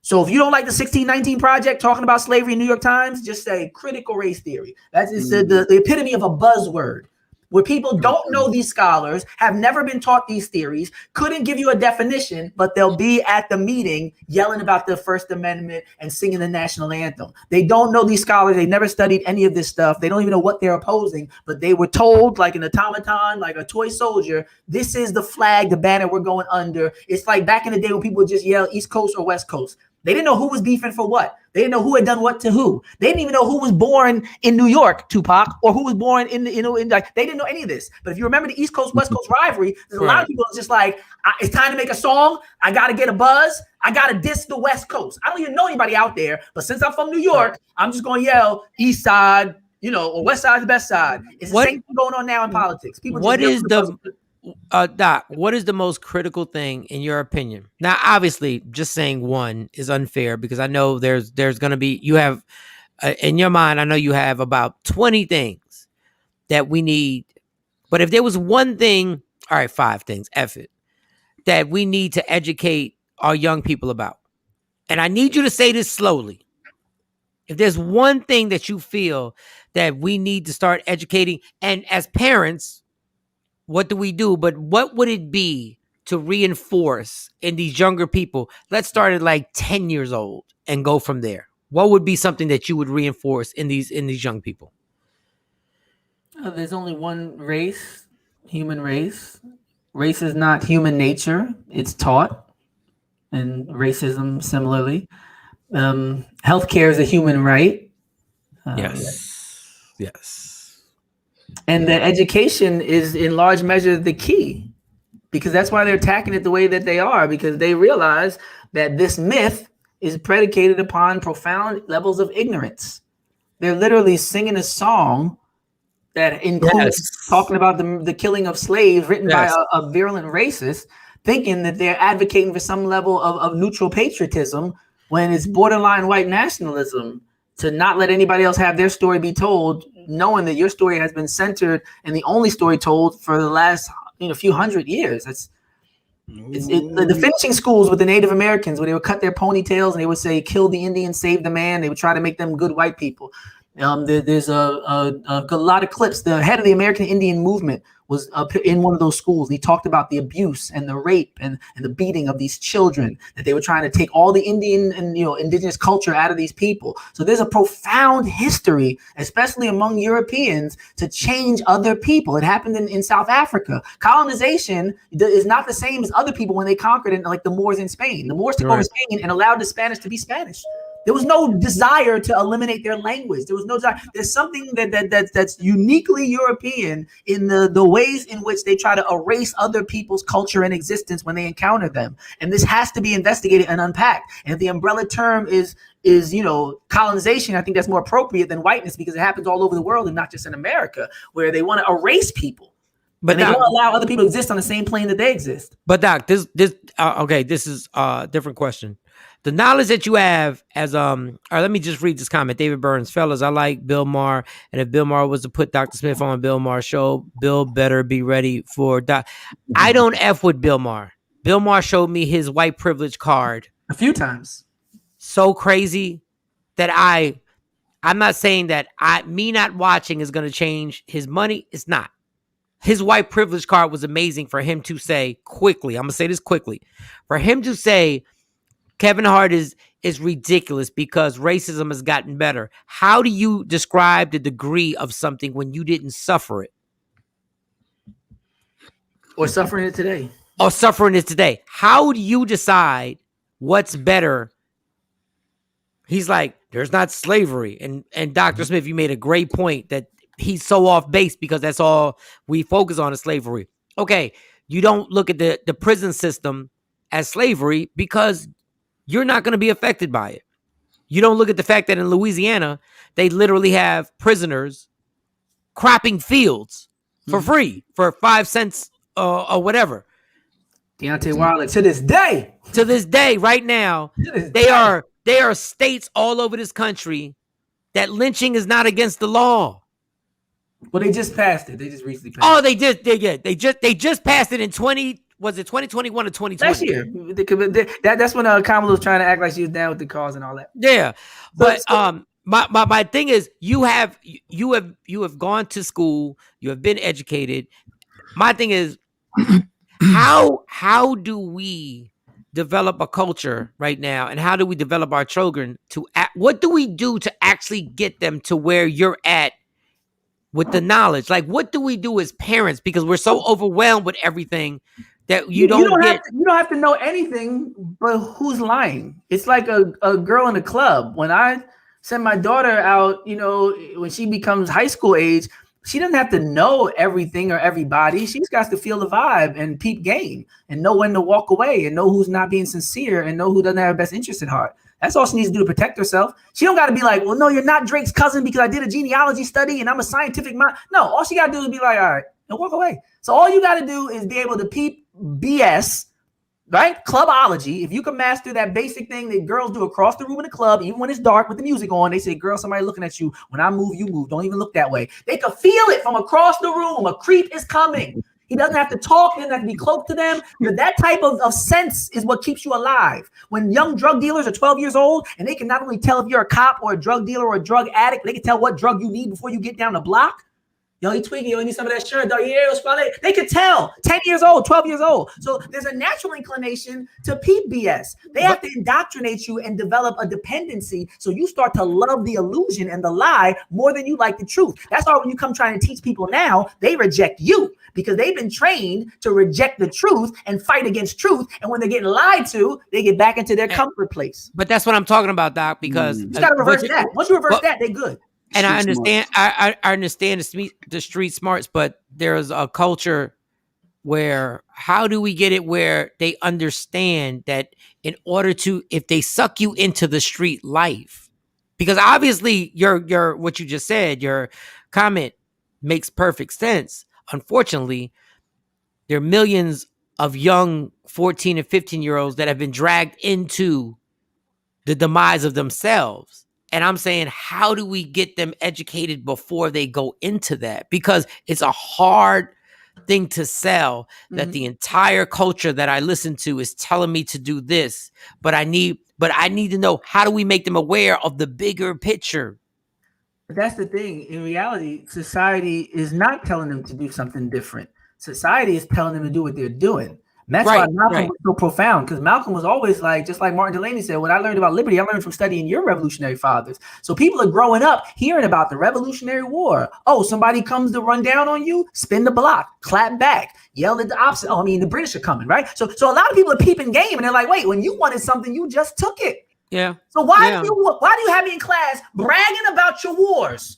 Bragging about the packs you rolling up with the ops. You keep telling me about Korea and you keep telling me, yo, they came to try to run down on us. We spun the block. We smoking on the British pack. We beat the ops. We singing songs about it. We doing barbecues. We waving our flag the same way you wave your flag, right? And we bragging. We pop back at them. We bust shots. The rockets red glare. Gang, gang, bang, bang, America. All day, every day. Bow down. But then when I act like that for my block, oh, you crazy. Oh, you wrong. I'm American. No. Yo, you're American. Okay, people think but there's two messages. No, there's one message. Go out there and be a G, but when you do it, you're going to go to jail. When we do it, we're going to become the president. The problem is the hypocrisy. It's not the messaging, it's the hypocrisy. Everything you said is 1,000% so accurate and so true and so honest. My thing is now we know the system. What do we do to get these young people not to fall into that? Because everything you said was absolutely we can't yell gang gang, because when we yell gang gang, we get everybody goes to jail for a long, long time. Rico, right? And then we die. And then Rico. So my thing is like, what? Like, listen. I'm putting all this on you because I know when I go to the prison, this is what I say. I say you're a hustler. I say somebody got a multi-million-dollar contract to lay this concrete. Somebody got a multi-million-dollar contract to put these computerized doors and these heavy-duty metal gates in here. Multi-million-dollar contract to put all these windows in here, especially the soundproof ones and the ones you can't break when you throw a tantrum. Somebody's getting paid to uniform all these officers. So, every time they order handcuffs in bulk, billy clubs, guns, ammunition, tasers. I see tasers. Many times these are all separate contracts. When they have mental health people in here that give you your prescriptions, when they have the judges come through here, like down on 48th, the new center for juvenile justice, where they have the detention center. I go in there and I tell them there's billions being made. How much you making?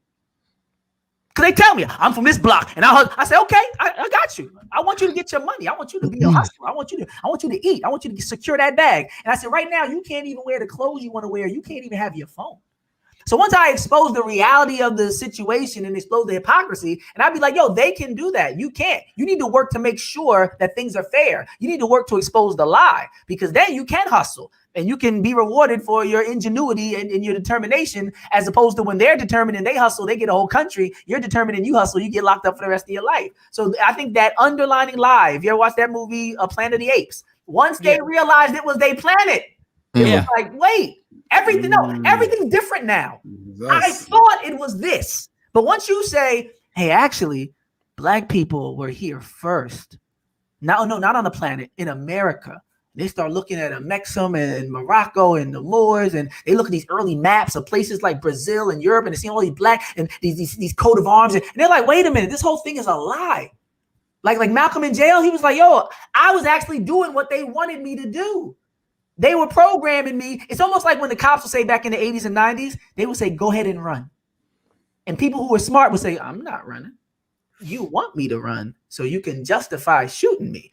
You want me to reach. So like people say, get your license. Some people say, it's in my glove. You mind getting it for me? Right. So, but now if you look at rap music and you see the promotion of people waving guns, it's almost like giving that clue to society when they get shot. When we go and kill them, look, there's an image being promoted. If you can't even mention killing cops, but you can literally reenact killing other black people in a video, you know that there's a determined effort to create a certain type of individual. The slave breaking process was geared to make the people that you see in 2021. When we came off the boat and we were priests and we were agriculture, they were like, no, you're not, right?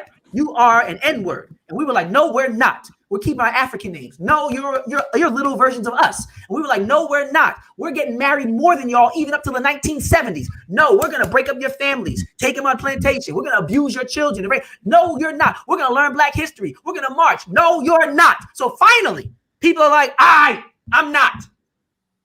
And they're like this, finally. And then they get to do the highest level of abuse, which is to step back and act like they don't know how it happened. How did look at these black people? I don't know why. Yes, you do know why. You know there was black schools that were buried underground. There was whole public school systems that were closed to all children because you didn't want to integrate schools. You know that there was a National Guard that needed to be called. You know that you were punishing people by death for learning to read. You know that you made this nigga. America made this nigga and works diligently to maintain it. Through food deserts, through miseducation, through all kind of propaganda, they are working day and night to make sure that there are more Little Dirks, NBA young boys, and young Vaughns than there are for Professor Smith. So with that being said, and once again, everything you're saying is accurate. Look, I've stood up and told hip hop what they're doing, and my little voice, don't nobody want to believe me. Jay Black will sit right up in here and be like, You got to take care of your kids. You got to parent your kids, not knowing that there's no way I can I can't influence something like my kids have God bless my kids, but hip hop has got to focus and how do you stop it and how do you get people to understand that we're just making music to do exactly what you said that they want us to do. Yeah, but there needs to be an alternative presented, because right now, if you're not providing healthcare and you're not forgiving school loans and college is not affordable and you're not teaching true history, I don't know what people expect to be the outcome of that system. Like this generation has literally been abandoned, failed, and deceived and assailed, where it's like we're blaming them and exploiting them. It's like, you're not teaching me the truth. There's no supermarket in my neighborhood. My mom can't get a job. Like at what point? Like KRS-One says, right? Tell me what am I supposed to do? Okay, so that I'm saying you're right, but then are you saying there's no alternative? There's no way to change it? Elijah Muhammad said the people are gonna keep drinking this dirty water until we at least offer them an alternative of clean water. Once they see that there's an option for clean water, if you say, "Hey, little man in first grade and second grade, you graduate high school, community college is free." I hear people all the time. Even Tupac said it. Tupac said, "I didn't want to be like this. I wanted to go to college." He said, "When it was time, I didn't have no money." I hear it all the time. But if you tell people in first, second grade, college is for you, got a spot waiting for you, it's free, that some of the people who would say, "I might as well go to the block." I see all the people who graduated high school still around, not doing nothing, not eating, living terribly. As long as you got that system and that cycle, people are making logical decisions that overall destroy them. People aren't saying, "I got a chance to have a great life, but I'm going to choose a bad life." People are saying, ain't nothing available. All the people who try to go to college are back here slaving and working, not doing well. Same community. I might as well at least live for, 5 years like a king. So repeat. So community college is free. No, that's what we're advocating now. There's the woman. This is the irony where Kamala Harris's profound cowardice comes into play. These cops is wilding out here. These cops is wilding. Oh, wait, Doc. Before you say that, Jay Black laughs, and this is what gets me with you, Jay. I've been saying this about Barack and Kamala Harris for a gang of months. And everybody's give him a chance. That's what he was saying. And everybody has jumped down my throat. Now, I realize I can't articulate myself the way the doc does, but I've been saying this when I was still on K104. I've been saying this about the vice president forever, who locked up tons of people in LA, in California, on some nonsense drug policies that she had. So I just wanted to pause for a second, because this is not something new to me. It's just that Doc Smith couldn't present it a lot better than I can. He ain't funnier than me, even though he's hilarious. He ain't funnier than me. But go ahead, continue. I was going to say, just Jay Black can get a great clip. You could put, does Kamala Harris support reparations? The Griot had a video, famous viral video. And in that video, Kamala Harris says, "You think I'm going to do something just for black people?" No. Everybody can Google it. Does Kamala Harris support reparations for black people? It says the Griot. It says the words on the screen. It's a 2-minute video. Does Kamala Harris? If somebody tells me I'm not supporting something just for black people, but then they go on and do something for the LGBTQI community, they literally pass an executive order for Asian Americans. I'm watching them do things for Israel and AIPAC and Jewish community. Like, I'm watching her do this while she's saying on the Griot on a black platform, "You think I'm doing something just for black people?" No. That's like when you watch the girl with the black eye say the dude loves her and she's going back to him. And at one point he was like, "Yo, he obviously don't like you. Why are you acting like they like you if they're saying and behaving like?" If you think about the history of breaking up black families and you think about Kamala Harris locking up black mothers for their children being tardy in school, do you know what legacy she's perpetuating? That's the legacy of the slave master. When you take a father out the home is one thing. We talk about that all the time. When you take the father out the home, do you know what it means in a black family when you take the mother out the home? It's over. The mother? It's over. Yo, do you know how? And then I'm to blame. So I'm a child. All I did was play hooky, like a lot of children do. All I was tardy, and you locked my mom up. So now I got the trauma of feeling like it's my fault. What does that do to that household? She did it repeatedly and laughed about it. And I will just say this, because the reason why I keep asking, where is she now? That's the point I was bringing up was, right now while we're having all these debates, You were the black this, the black that. You were claiming your half black card, right? You weren't Indian American like you were in all these other things anymore. You were black. You celebrated Kwanzaa somehow with your Indian mom, even though it just started in the 60s, right? All this nonsense, right? You keep playing with us. You said you listened to Tupac in college when he wasn't even making music, when he was in college. Like when somebody starts talking to you like you stupid, when somebody graduates Howard in 86 and they tell you they listen to Tupac, at some point it's like, yo, who the F do you think I am? Who are you talking to? Oh, I wear Chuck Taylors. We don't care. Like, how dumb do you think black people are to start talking about smoking weed and rap when you lock people up for smoking weed? And then you're going to say, of course I smoke weed. I'm Jamaican. Not realizing the history of the reason why they call it ganja is because it came from India to Jamaica. So if you want to talk about drug use and how it's indicative of your culture, talk about your Indian side and don't place that on Jamaicans because Indians brought it to Jamaica. You're so backwards and stupid and looking down on black people. You can't even have the heart to say the right thing when you're trying to patronize people and to pander to them. Of course, I'm Jamaican. I actually came from India. Earlier, you mentioned about figuring out the lies. Support reparations for black people, the GRIO. I'm gonna look that up. But earlier, you said something about determining the lies. Like if somebody watched Fox News, it looks like it could be true. Like, how do you determine, like earlier Tamara mentioned, like, how do you understand a lie from, like, how can you determine? Because when you watch Fox News, sometimes like, yo, is that Bible? That's real? Is that true? Like, it comes off, it could be true. Real quick, Dr. Smith, and I'm going to let you answer that. Jay, you said Fox News. Why do you believe CNN News is true?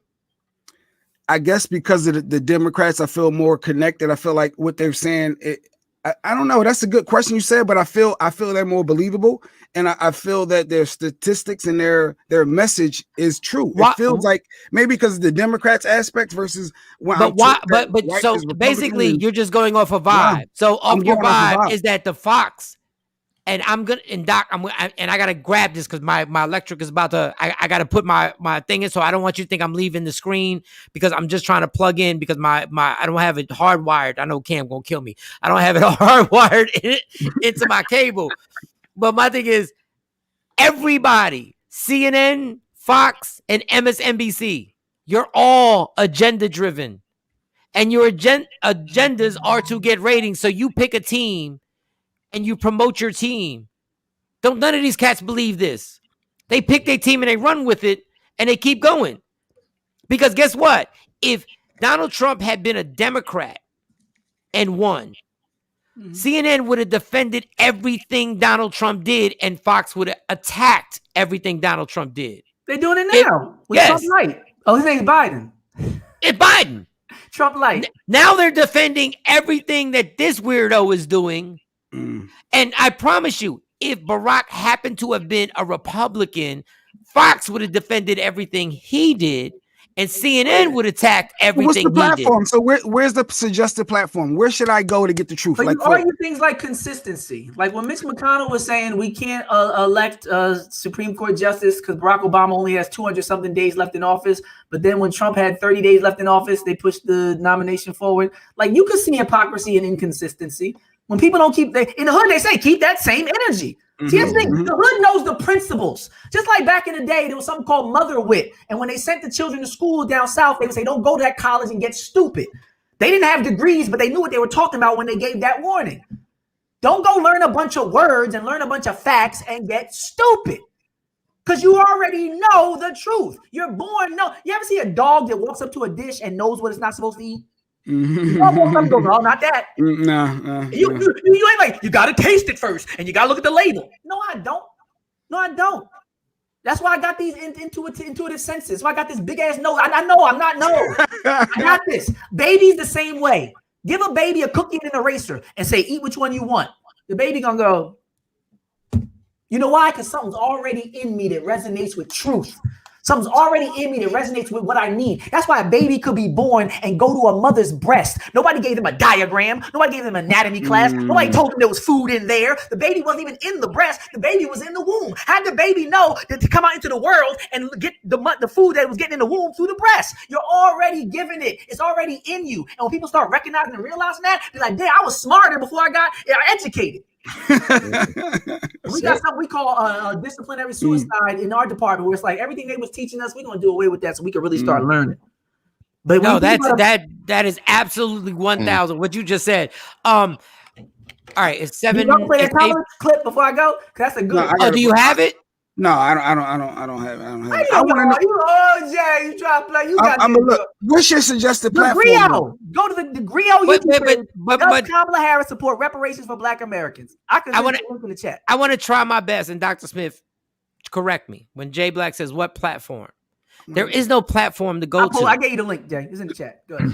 There's no platform to go to that hasn't been infected with an agenda.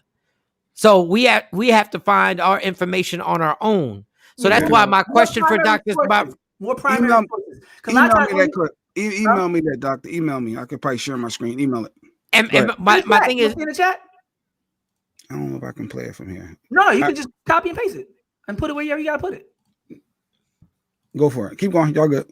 No, my whole thing is there is no platform you can go to because every platform right now, we're in the matrix. Every platform is about primary sources. Read the actual document. That's why I said, even with the Star Spangled Banner, read the full thing yourself because they're gonna edit it and cut the parts out and only see the first couple verses. So especially Black people in particular, we need to become addicted to primary sources. So every time somebody tells us something, we think in the back of our minds, I'll go check that out. But you know what, Dr. Smith, we need to be unaddicted to TikTok and addicted to research to finding out truth. But, and I'm not blaming anybody, dog, this ultimate power that this universe, that this world has put on us to actually dig into our brain 24 hours a day and actually drill us 24 hours a day and actually get our cell phones 24 hours a day. Because guess what? It does take work to research. And we've been trained now to not want to do any like critical thinking because we've been trained that it's 60 seconds, a minute. That's all I need. Yeah. And then when I see guys like you, and that was my question, like, and we don't have enough time, but how do you go about with your students or your family to get your children or your students to train them to go like, I'm not going to tell you what to think, but I want you to learn how to think. Yeah, one of the ways that we do it, because that's what college is supposed to be about, learning how to think and critical thinking skills. Acknowledging other people's perspectives is a major component of expanding your mind. Your ability to compile a salient argument deals in large measure to what the other side is saying. That's why when people go to law school, they're trained to argue both sides of a case. Because when you know what the other person is going to say and how they feel and how they think, you can fashion and sharpen your argument to the point where you can make a more effective. So even if I don't agree with you, I want to know what you think. That expands my knowledge about the issue. I can look, just like in art, I can look at the subject from different angles. So when you find people that are really scholarly and they really want to learn and grow, they want everybody's opinion. So once you see people trying to limit the number of opinions, critical race theory, and not want certain perspectives taught, critical race theory situation, then you know you're not dealing with a desire to elevate or to expand. You're dealing with a desire to constrict and control. That's what they're doing. They're trying to limit what you're exposed to because somebody, like the Catholic Church said, give us the children from 1 to 7. We don't care what they do after that. We already taught them. They got a foundation. They're always going to know that they grew up this way. Right? They can go to any bar, any club, right? So people already know if they get a chance, like an insecure boyfriend, if they get a chance to have some time away and see the world. I've been dating her since she was 13, and now she's about to go to college, and I'm the insecure boyfriend that don't want her to take a break. Because I know that if she gets around some of them college dudes that treat her right, sees the world, sees the world, and sees the world. Because I'm weak and I'm insecure. So the weak, impotent, fake patriots, white supremacists right now who are afraid of getting their girl took, the type to put their hand in girl's back pocket when they walk past black guys. They don't want their girl to see the world. And right now, this generation is seeing the world no matter what, because they have TikTok and they have, all these things they designed for evil are turning out to work, against them too. Because they wanted people to get indoctrinated, but they didn't want people to get, informed and exposed to other things. But that's also what's happening on TikTok. Because I saw a video last night that went viral about Gloria Steinem, the head of feminism, being a CIA agent. Yes. I've been saying that for years in my class. Crazy. But now you got 13, 14-year-old girls on TikTok saying, wake up, black women. This whole feminism thing, CIA control thing to divide our families. And I'm like, wow, look at TikTok. Right? Every time they try to make it into something, somehow it turns into something they don't want. And that's how evil works. You try to do the wrong thing, and the thing that you constructed ends up destroying you. So the same arrogance that Russell Simmons said created Def Jam, he said he went to all the white heads of the companies and tried to get Def Jam popping. He said the only reason I have what I have is because of the arrogance of white men who told me, get out of here, that's not going to last, that ain't going to work. So when you meet people that are ignorant and arrogant, and that's what they've been using, manifest destiny, American exceptionalism, I'm better than everybody, racial hierarchy. If you know somebody's strength, it's not hard to find their weakness. If your strength is your arrogance, if your strength is your ignorance and not seeing nobody else's way of life, then that's also your Achilles heel. So we need to recognize that and say, oh, if they're going to be ignorant and arrogant, we need to use that against them, because that's what's going to help other countries win. That's how Chinese came over here and didn't do a lot of marching and a lot of singing, but got a lot of power because they said, oh, they're going to act like we don't exist. We'll do the same thing. And by the time they turn around and realize we exist, they're going to owe us more money than they ever imagined. Well, Doctor, I got thank the clip. you. I know I'm late. Let's No. If you got the clip, no. Go ahead. Play it. At 150, she gonna say, and good work. All right, let me put this back up. Here we go and play. Turn it up. I can't hear it.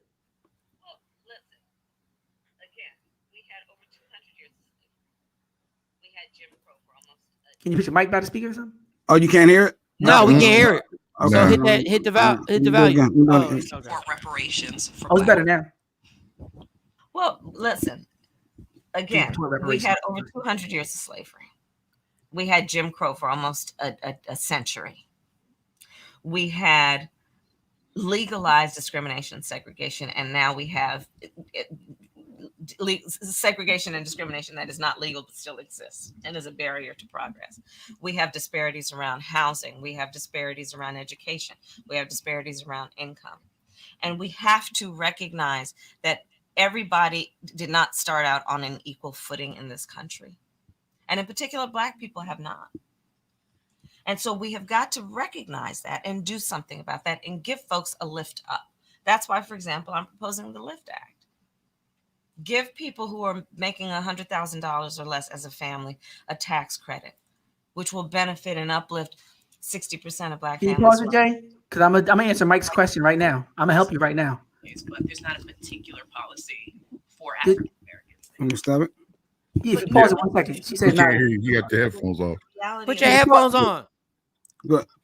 You said pause, right? So Mike, there's a game, and Mike, you from New York. You know they play that game. Pause. Oh, you did. Okay. They play that shell game, Mike. Yeah. Right? You gotta follow. You gotta follow. Where's the ball? Three-card Molly.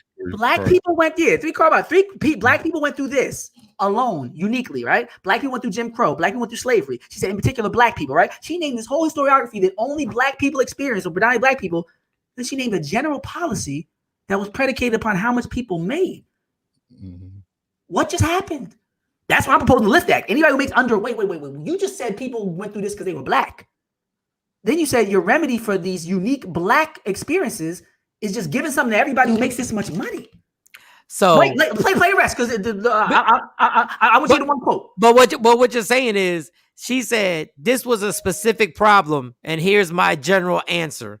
So let's help everybody off of Black people went through something. Off of what Black people went through. So everybody making under $100,000. Yeah, go ahead. It's only a minute left, but yeah.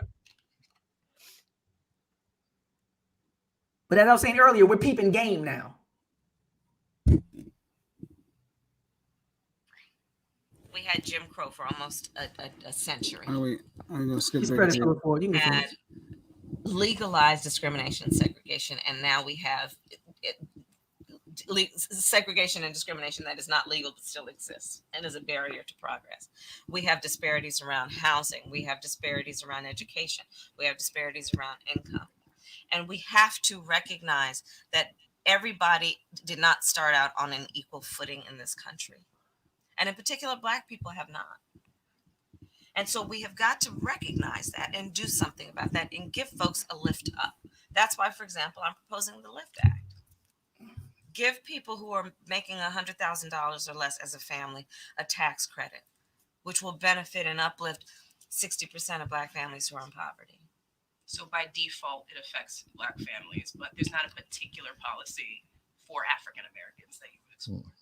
But no, if you look at the reality of who will benefit from certain policies, when you take into account that they're not starting at the same place and they're not starting on equal footing, it will directly benefit Black children, Black families, Black homeowners, because the disparities are so significant.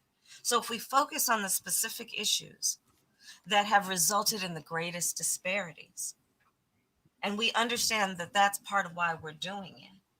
Listen, the reality also is this: any policy that will benefit Black people will benefit all of society. Let's be clear about that. Let's really be clear about that. Listen, so I'm not going to sit here and say I'm going to do something that's only going to benefit Black people. No, because whatever benefits. Stop it right there. Pause. Stop it right there. Stop it right there. He can't hear us. He can't hear us. Oh. I'm good. I got you. So she said any policy that benefits Black people will benefit all society, but then went on to say, I'm not going to do something that just benefits Black people. Why would you not if benefiting Black people is going to benefit society? You contradict yourself back to back. And the girl wasn't feeling it. She said, oh, by default, but not specifically Black people. Oh, but reparation of Black people. She stayed on message. She followed the ball when she was trying to move them cards. And you think I'm going to do something just for Black people? Yo, we need that clip. We need that clip. We need that clip. Jay, make sure you get that clip. Because I want that clip to play a gang of times. Not only when I put it on my Instagram live, but just on when we're doing our clips in between. 240 years of chattel slavery, 80 to 90 years of convict leasing, 40 to 50 years of Jim Crow, lynching, segregation, mass incarceration, crack cocaine, biological warfare, Iran-Contra, miseducation, right? Black people. She says, you think I'm doing something just for Black people? And she claims to be Black. No. If somebody talk like that to my children, I might catch a case back in the day. You gonna tell me you're not gonna help them in the way that they need it when they uniquely went through something? My daughter has type 1 diabetes. She needs special attention. So I don't need you to do a thing for all the children. I need something especially for her because she has a special need. So if you start telling about general things you offer to school, you're gonna end up getting cussed out. You know she needs something unique. You know she went through something unique. She has unique needs. Give her a unique remedy. Don't tell me, oh, we got a nice gym. Everybody gets to play. Black people have went through something unique in this country. But when she went to AIPAC and she met with that Jewish lobby, she said Israel has the right to exist and we support Israel. And she's talked all specific. When she talks LGBTQIA, we got to protect the transgender, specific remedies. Asian community got that executive order, specific remedies just for those people. How dare you? How dare you ride this Black wave and out your freaking face say, I'm not going to do nothing just for Black people. Can you imagine any other person of any other group say, I'm not going to do nothing for my people? That's what politics is. Who gets what? And when you go representing a community or people, they expect you to represent. Stop right there. Look at the time slot. I want to ask you right on air, Aaron. Right on air, Dr. Smith. If we were to take this clip, could we play it on Instagram? What you just said. I want to play all that because that's part of the reason why people say I'm not on the radio now, because I wasn't with the Kamala Harris, Joe Biden train, and a lot of the listeners was really frustrated with me telling the truth.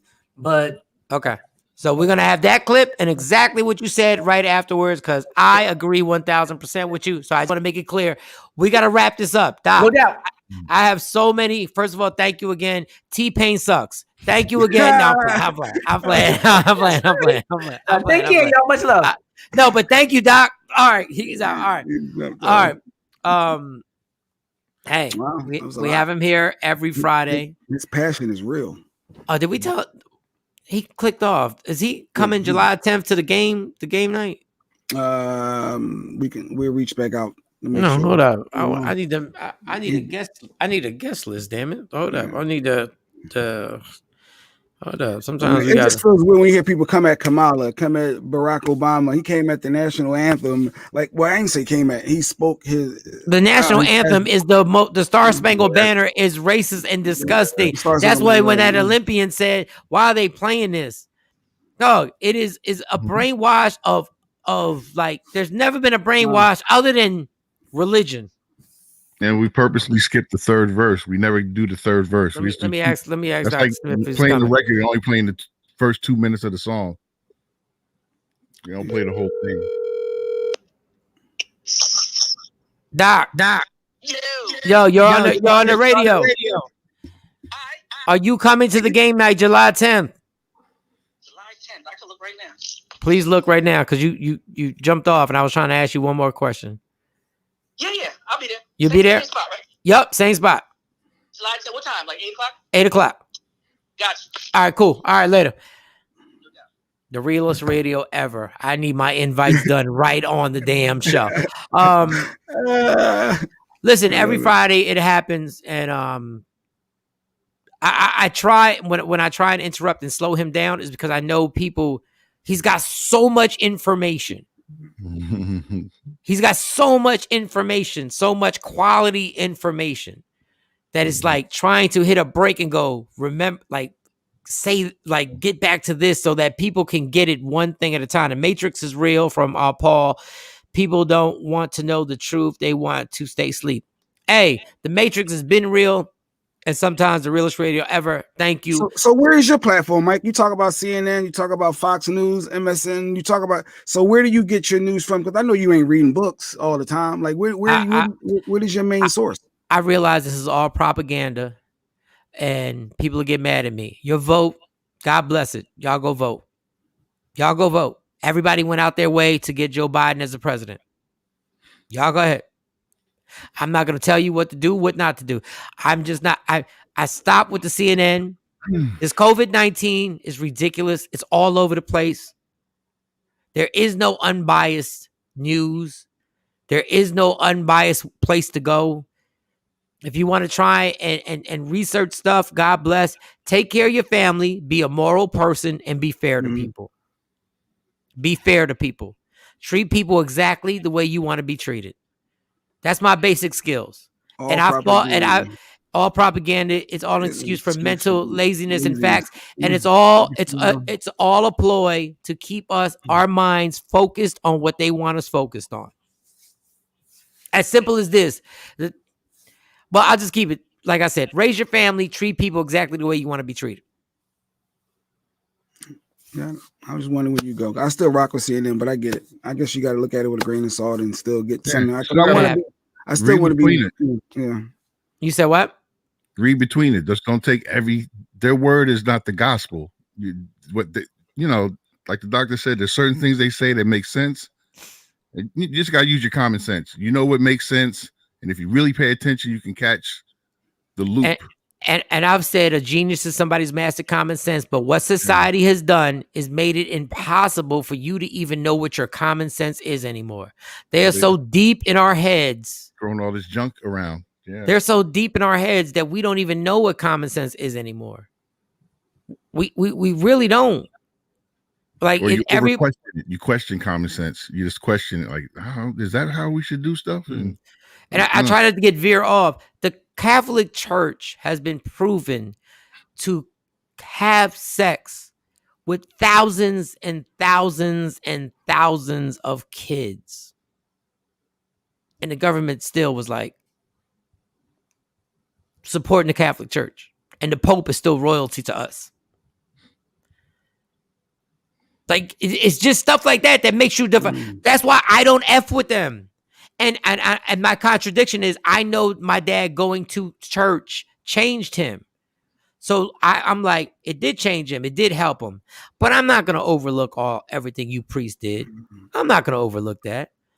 I'm not when we play that promo that I have, I said, you're not going to lie to this heathen. No, I know what you pastors get down with. You're celebrities.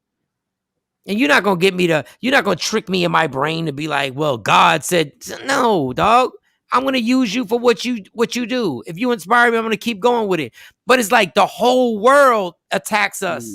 The whole world attacks us with different messages. And we're trying to figure out, like, what the hell? That's why even when I try and get Dr. Smith, like, what do we do for our kids? How do we raise our kids?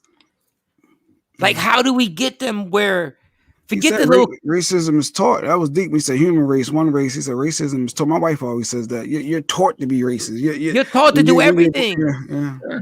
There's nothing you're not taught to do. But when actually say the church is the worst, it's like that. I cringe when I don't know. That it feels weird when you say church is the worst. It's like, oh, you don't go at religion. You don't go at religion. It's like, but you know what, Jay Black? Why don't you go at religion? Jesus look, I'm not a Bible scholar. Jesus never said the word religion. Never said the word religion.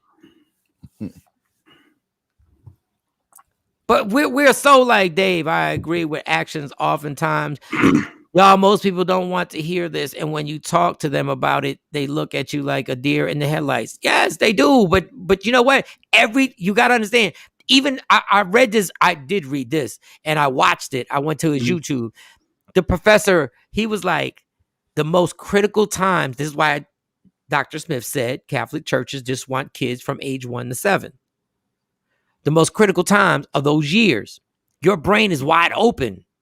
And once they get you into the cycle of this is what you do, this is what you do, this is what you do, this is what you do, by the time they're 8, you're good.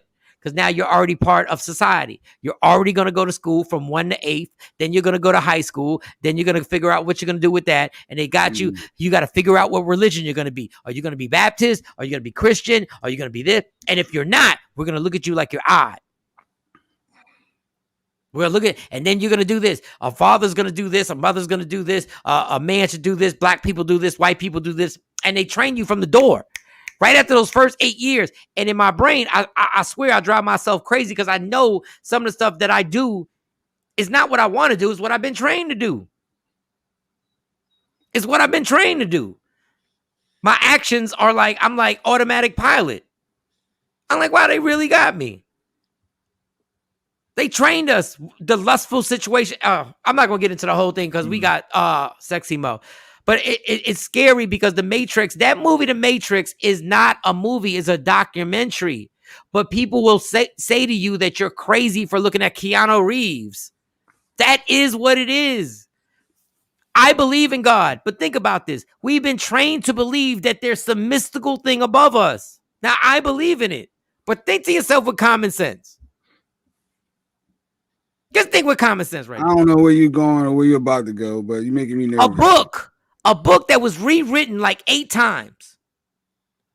And the last time was rewritten by a white guy named King James. LeBron? No. Yeah. Ironic. That's hilarious. The last time it's rewritten by King James. And they take that book to slaves who they steal from another country. And they force this down their throat to learn this as their new religion.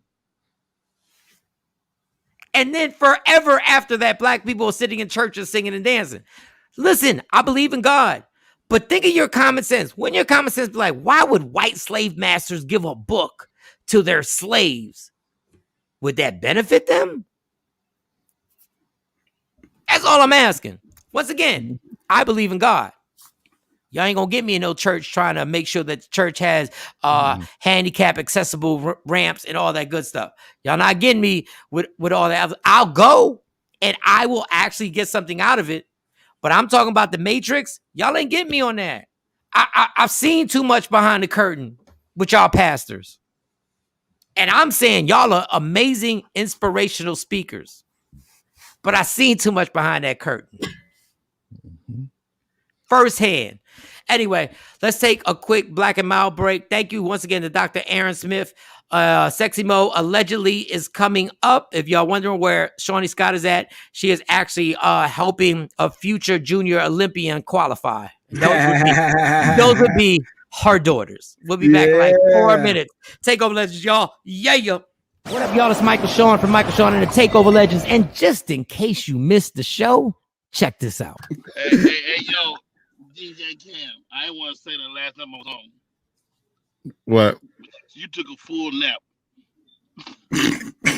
Oh, I might have. It could happen. What? Look at that. You took a. But you sure we couldn't have talked about that on the side? We couldn't talk about that off air though. We couldn't have. No, I couldn't hold it no more. I couldn't hold it. I let it go a whole week. I was so impressed at the way you did it though. You're like.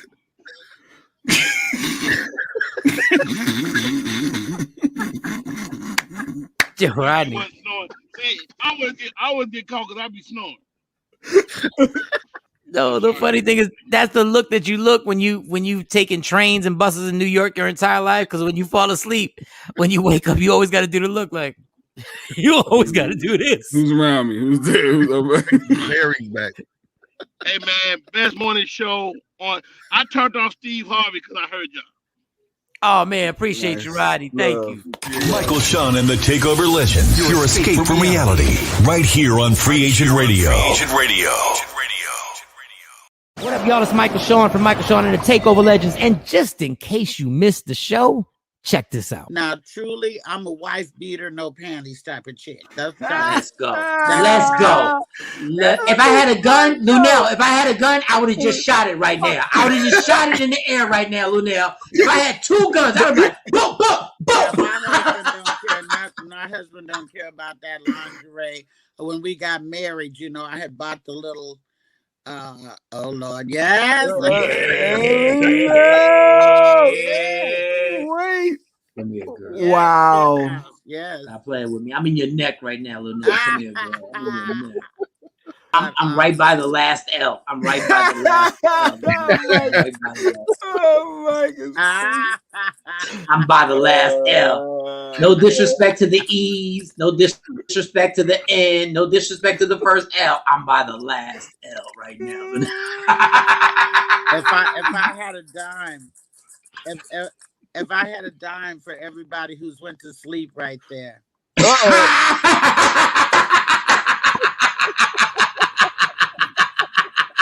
I'd be a very rich. Michael Shawn and the TakeOver Legends. Your escape from reality. Right here on Free Agent Radio. We the worst records, baby. We about to create a perfectly horrible song. Y'all know I've been in the gym, and now all I wear is tight shirts, tight shirts, tight shirts, tight shirts, tight shirts. Yes, I do. Michael Shawn wears Tight shirts every day. I wear tight shirts because I'm working out some. And if I wear the right size, you won't see none of my little cuts in my arms or whatever. Short sleeve tight shirts in any type of weather. People talking trans when they see me in the street. Your shirt's so tight, we can see your heartbeat. Man, clown me if you want, I'm sticking to my guns. And when December comes, it's gonna be fun. You can crack jokes and treat me like a jerk, but one day you'll see my 6-pack right through my shirt. And even if I wanted to, I just can't stop. I just might rock an Ezekiel crop top. Whoa. What? Did I take it too far? What? Yes. Whatever.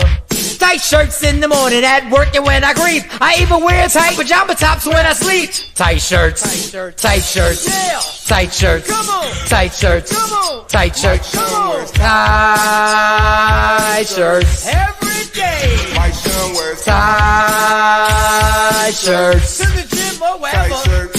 tight shirts. Tight shirts, tight shirts, tight shirts, tight shirts, Michael Shawn and We the Worst Records, Pluto, Aristotle, and P Skills have just destroyed or created another perfectly horrible song. Yeah. Check out the next single, Grown Man Wearing Skinny Jeans.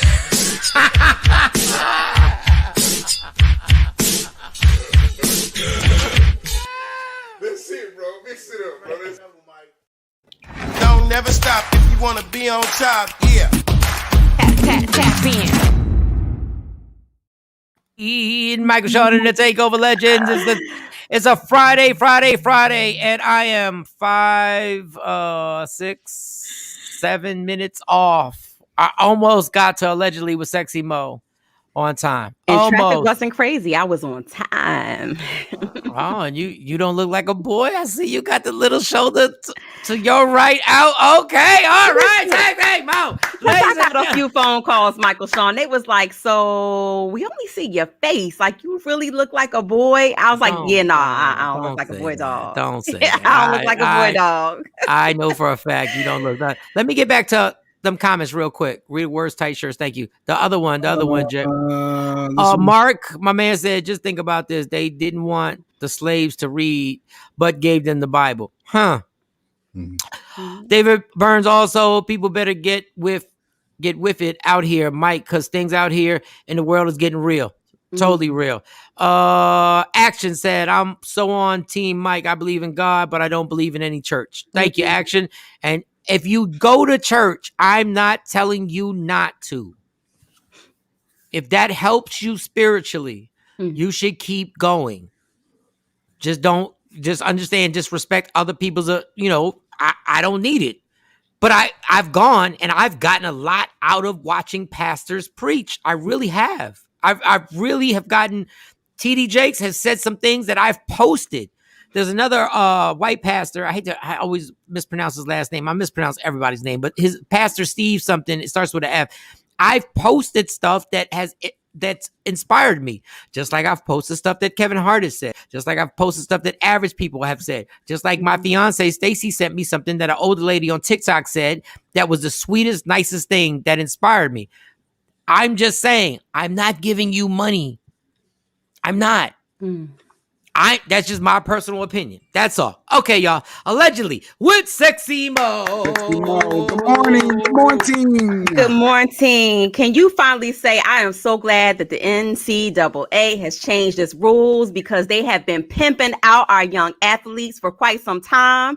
And so Master P, of course, like the true champion and leader in money and business, sound business practice he made sure that his son was the first out the gate to knock out a $2 million deal amongst his freshman year. So he signed on, and apparently this new rule, they basically allow incoming freshmen to benefit from like their name, their image, and their likeness on social media platforms and other like third-party platforms. They can sign deals now for advertisement. So that's a good look. And that's a big win for our young athletes. And it's a big win. And somebody pointed something out. Number one, I've been yelling about this on radio for years upon years upon years. And everybody's told me, yeah, but they get an education, free room and board. And my thing is, that's not the way capitalism works, people. Yeah. In real life, the most make-believe thing, not, once again, before y'all take this out of context and say I don't want people to go to college, because I would love my kids to go to college. Not saying that. The most make-believe world ever is college, because these athletes go there, they generate billions, and then you tell them, well, no, we can't give you any money. Even with this, they are now free to make money off of being who they are. Yes. They're all for making, if my name is Tom Jones, you are now saying, guess what? You can make money off of being Tom Jones. Oh, thank you. Tom Jones. Thank you, Tom. Thank you. Thank you. And in the light of social media, this is really beneficial for this generation, because, a lot of them are already, the followers are crazy for them. Yeah, but my point is, you're giving me the right to make money off myself. You're still not addressing the fact. Right. You're not addressing what is going on. The coach is making $9 million. The athletic director is making $2 million. And the people who are making you make this money, you still ain't paying them. Right. Then there's another source. It's not, then there's the trick. NCAA. Yeah, you go get your money. That dude can pay you, but I'm not. I'm not gonna pay you. So then there's the other trick that they tell you with this whole situation, which is you're not gonna pay me at all. Then you're gonna tell me the reason why you can't pay me. This is why colleges make believe. The reason why you can't pay me is that the money that comes in, we have to keep all these other sporting things. We have to keep the soccer team afloat, the rowing team afloat. And this is why it's make believe. When you get into the real world, whoever generates the most money gets paid. On a radio station, if you do the morning show, you get paid more than the guy or the woman who does the night show. Right. See, the real world is, if football and basketball generate the money, in the real world, they get the money.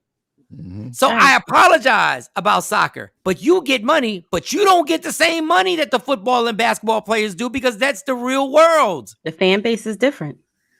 That's the rowing team, the volleyball team. God bless you. I want y'all, but y'all can't get the same money because y'all don't generate the same money, because we live in a capitalistic country. But y'all changed the rules in college so that your boosters and that your athletic and the presidents can make all their damn money. So yes, it's great that they can make their money off their identity and being themselves on who they were born. but it's still BS because you still don't want to pay these cats their money. Because if you had to pay them the money that they're worth, then you wouldn't make the money that you're getting. Yeah. Now, does that only mean for the freshmen coming in? That's the only class that can start with this? So incoming freshmen are able to do that. So the new rule is just in place, has just been put in place. I don't know the parameters around existing. I'm pretty sure it's open to them too, but this just allows incoming freshmen who are stars in their own right coming onto a college ball team to actually make money and generate money coming in. Okay, bring back a junior, and that doesn't affect me. Like, you can do it. I think that you can do it. Okay. All right. Action said the money is good, but now we were dealing with young billionaires in college. Nothing can go wrong there. I think they should get paid, but held until they leave school or something worked out. That is hilarious, Action, because what you're saying fundamentally is correct, but it's still against what everything in America happens. Really? If I'm a movie star and I'm 17, you want the movie studios to hold my money till I'm a certain age? If I'm a computer genius and I'm 17, does anybody get to hold that money? Nope. So yeah, young people being millionaires can be a problem, but it's America. If I earned it, I get to decide what my problems are, not the colleges. Yeah, people gotta get smarter. I guess take classes to learn how to manage your money and things of that nature. And what was there was a comment after that one. Notice that, y'all, they only claim it's the end of college athletics when the students get some of the money. Right. I agree with that. I definitely agree with that. And as a young adult, you want somebody holding your bag, like that you're on the court, you're taking injuries, you're trying to manage study, school, playing sports balance. A lot of student athletes, they work hard. You said side chicks and all that. And if you wanted it to stay as an amateur type of thing, then the colleges shouldn't start making all that money. You should have kept it with no money, where everybody was just doing it for the love of the game. So yeah, is it a problem that an 18-year-old makes millions? Maybe. But is it the American way? Yes. Because let me tell you something. You know what the NBA said? The NBA said they didn't want these guys to come straight from high school to go into the NBA. But yet all the problems didn't happen with the new kids when they came. And guess who saved the NBA? Those high schoolers that came to the NBA. Kobe Bryant, Kevin Garnett, Jermaine O'Neal. All those cats saved the NBA. Then after they saved the NBA, after Michael Jordan, then they took the rule back and said, no, you got to go to a year of college because we used you for everything you needed.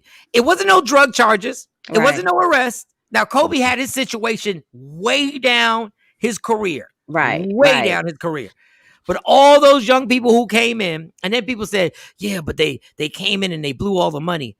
Let me tell you something. You can go to college for 8 years, right? And if they tell you once you get out of college, you're going to make $30 million, didn't you win? You won. Let me blow the 30 million. But it's your money. You earned it. But you want me to come out of college and stay in college and then come out with a degree and make 50,000. That's the real gag. So go ahead. I'm sorry. Go ahead. But thank you, Action. Everybody keep the comments coming. And if you ever want to call 609-699-1386. That's the real setup though, Michael Shawn. I'm glad you pointed that out, because with all my degrees, I'll probably never amass $30 million from what I've gotten from college. So I think it's just crazy the way the system is stacked and set up. And if you had the knowledge to do what you can do, and you were 17 and you were graduating high school, and somebody said, do what you do, I'm not saying you didn't enjoy your college experience. I'm not saying don't go to college, y'all. But if somebody would have given her the option and said, hey, we got this $5 million check and we're going to put you in a position to do the job and see if you can handle it, or you can go rock out in college for the next 7 or 8 years. I don't know which one you would have picked. I'm assuming you would have taken that $5 million check. I would have taken the $5 million check, no doubt. And let me work it out on my own. So, and once again, because I don't want that everybody got up in an uproar because I said what I said about Bill Cosby and all that yesterday. I'm going to keep doing this so y'all don't take my words out of context. I'm not saying don't go to church. I'm not saying don't go to college. I don't feel no type of way, and I wish you the best of luck. And if it's something that affects your life positively, keep doing it. I'm a promoter of scholarship, Michael Shawn. I'm a promoter of making sure that you constantly, put yourself in a position to increase your knowledge base, no matter what you're doing. Yep. But I do realize that college is not for everybody. And I wish people would stop pushing that narrative. College is not for everybody. That may not be your given path. There's some young entrepreneurs out here who are killing the game, and they have no college whatsoever under their belt. So I think that we need to reevaluate how we look at just scholarship and higher ed and those type of things. Again, I'm one of the biggest supporters of scholarship, but I just don't think that college is for everybody. And you're absolutely right. And it doesn't guarantee that you're going to amass this big ass success either. So it is. When I got in the most trouble, I did and they stopped sending me to high schools. I did a high school, and they were like, and I was sitting there in front of the kids, and I was like, well, the young adults, sorry, I always remind myself to say young adults. They're not kids. Okay. And I said, they were like, well, I want to be in radio. I want to go to school, and I want to take up communications. I said, do not spend a gang of money to be in radio and take communications. Don't do it to yourself. You don't need, all you need is an internship. Go to school, take another major. All you need, once you're in school, you can do an internship at any radio station. You can get the internship, and then you do the internship. They will teach you, if you finagle, you will learn what radio is by being an intern. Oh, the drama I got from that. Even though I'm sitting there going like, I know this for a fact. Jay Black knows this for a fact. Sexy Mo knows this for a fact. Cam knows this for a fact. Get in the door as an intern. College will get you in the door. It's literally like having a minor.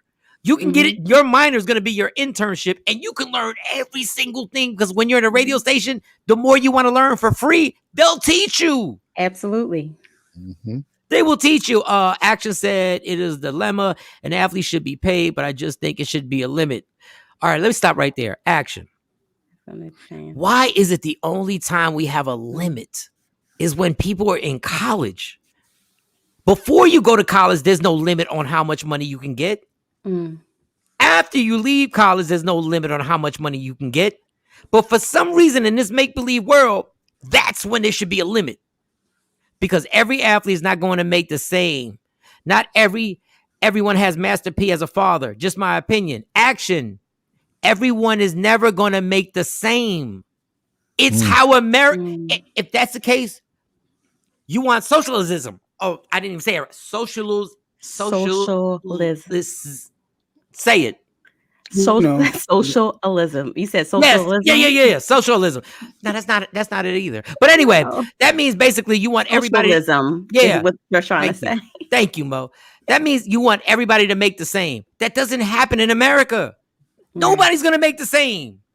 And not all and no disrespect to athletes, okay? Not all athletes put in the same amount of time, energy into their sport either. So it's never going to be equal compensation. There's not even equal compensation amongst men and women in the same category. So there's never going to be equal compensation. But the issue is having some level of compensation, saying that, you know what, you're making a whole bunch of money off of me. Let me get a piece of the pie too. Action. Dig with the phone number, Action, if you need it. Yeah, we'd love to have you, Action. Yeah. We'd love to have you on here, or we could send you the link, Action. We can always send you the link. And the reason come on over here and get one of these squares. Say it again, Cam. Put a limitation on it because it's third party. Yeah. Well, the way the new rule, the way the new rule is set up. I can't tell Ford, you can only pay this guy XYZ. I can't regulate someone else's business. And I'm sure they're going to try to, eventually put some more parameters around this new amended law that they've put into play with the NAACP. Excuse me, about to say NAACP, the NCAA. No. That was your Freudian slip. But guess what? These black athletes, when y'all stop copping these checks, the NCAA is going to find something. They're gonna find loopholes, and the NAACP is going to be called at some point because they're not gonna like the fact.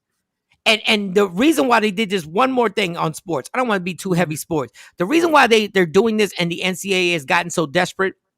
Number one, what they were doing was illegal. Number two, they're realizing that now kids aren't going to college; they're going to the G League, and they're making $500,000. And now they're going to come out, and they're going overseas. But now they don't even have to go overseas. Now they can go to the G League and make $500,000 and go into the lottery in the draft. The next draft, when you see, they will be guys who don't have a college next to their name.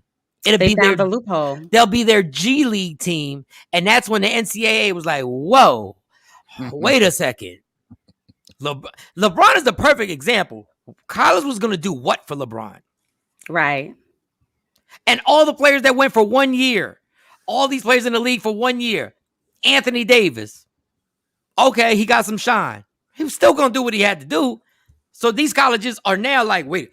Scurrying. Let's change the rules. Action. I would love to come on, but I'm at work. Not really supposed to be watching now. Yeah, don't mess up Max's bag. Don't mess up. But Action said, but America's not fair. So your point is basically said it's flawed. It's basically America's not fair. So what's the fairness point? Okay. So why do you want to be fair in college? Why do you want fairness to happen in college? And not only that, why do you want to have a fake fairness when it's not being fair? It's still a level of control over the player. I mean, you see it in the NBA still. You see it, I mean, across all sports, really. It's still control of the player. I'm still controlling you. It's really like a slave master mentality, but I ain't gonna go there. And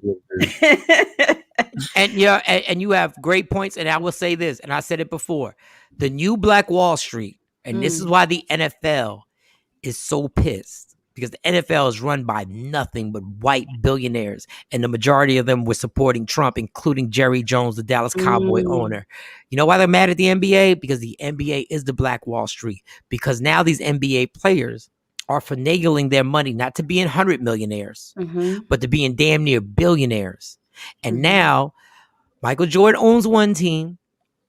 Dwayne Wade is a partial owner of the Utah Jazz, one of the most racist places ever to play basketball. But now you're looking at LeBron James, who will own an NBA team. Yes. And now you're looking at all these players who are now, even if you're an average player, can make $25 to $30 million and change your entire family and build that cliche generational wealth. Yes. And this is the new Black Wall Street.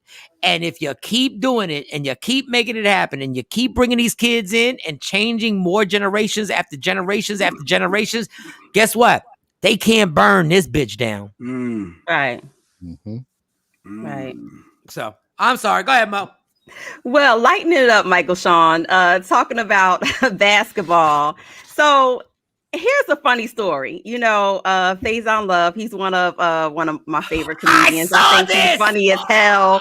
And so in a recent interview, he claims that, hey, look, I made out with Gabby Union. We was in the club. I was hanging out with Vince Carter. It was me, Vince Carter, and Gabby. And, you know, the liquor was pouring. He said, and he tongued down Gabby. So, of course, everybody, you know, Faison joke all the time. And so nobody took me. He was like, yo, no, seriously. She was mine for the night, bruh. Like, I kissed Gabby Union in the club. So, of course, Gabrielle Union, you know, did not find anything funny about this. And in true fashion, in true sport, Dwayne Wade, he came out with some doctored photos and was like, thank you for all of the exclusives on my wife. Now I got some stuff on my wife. He was a true sport about it. But I thought that was hilarious that this happened. And of course he said, you know, it wasn't when she was with Dwayne. Of course it was, you know, she was single. He said, but she was mine for the night. No, I saw the clip. I wish we could have had the clip. I should have sent the clip over and we could have played the clip. The funny thing is, she denied it.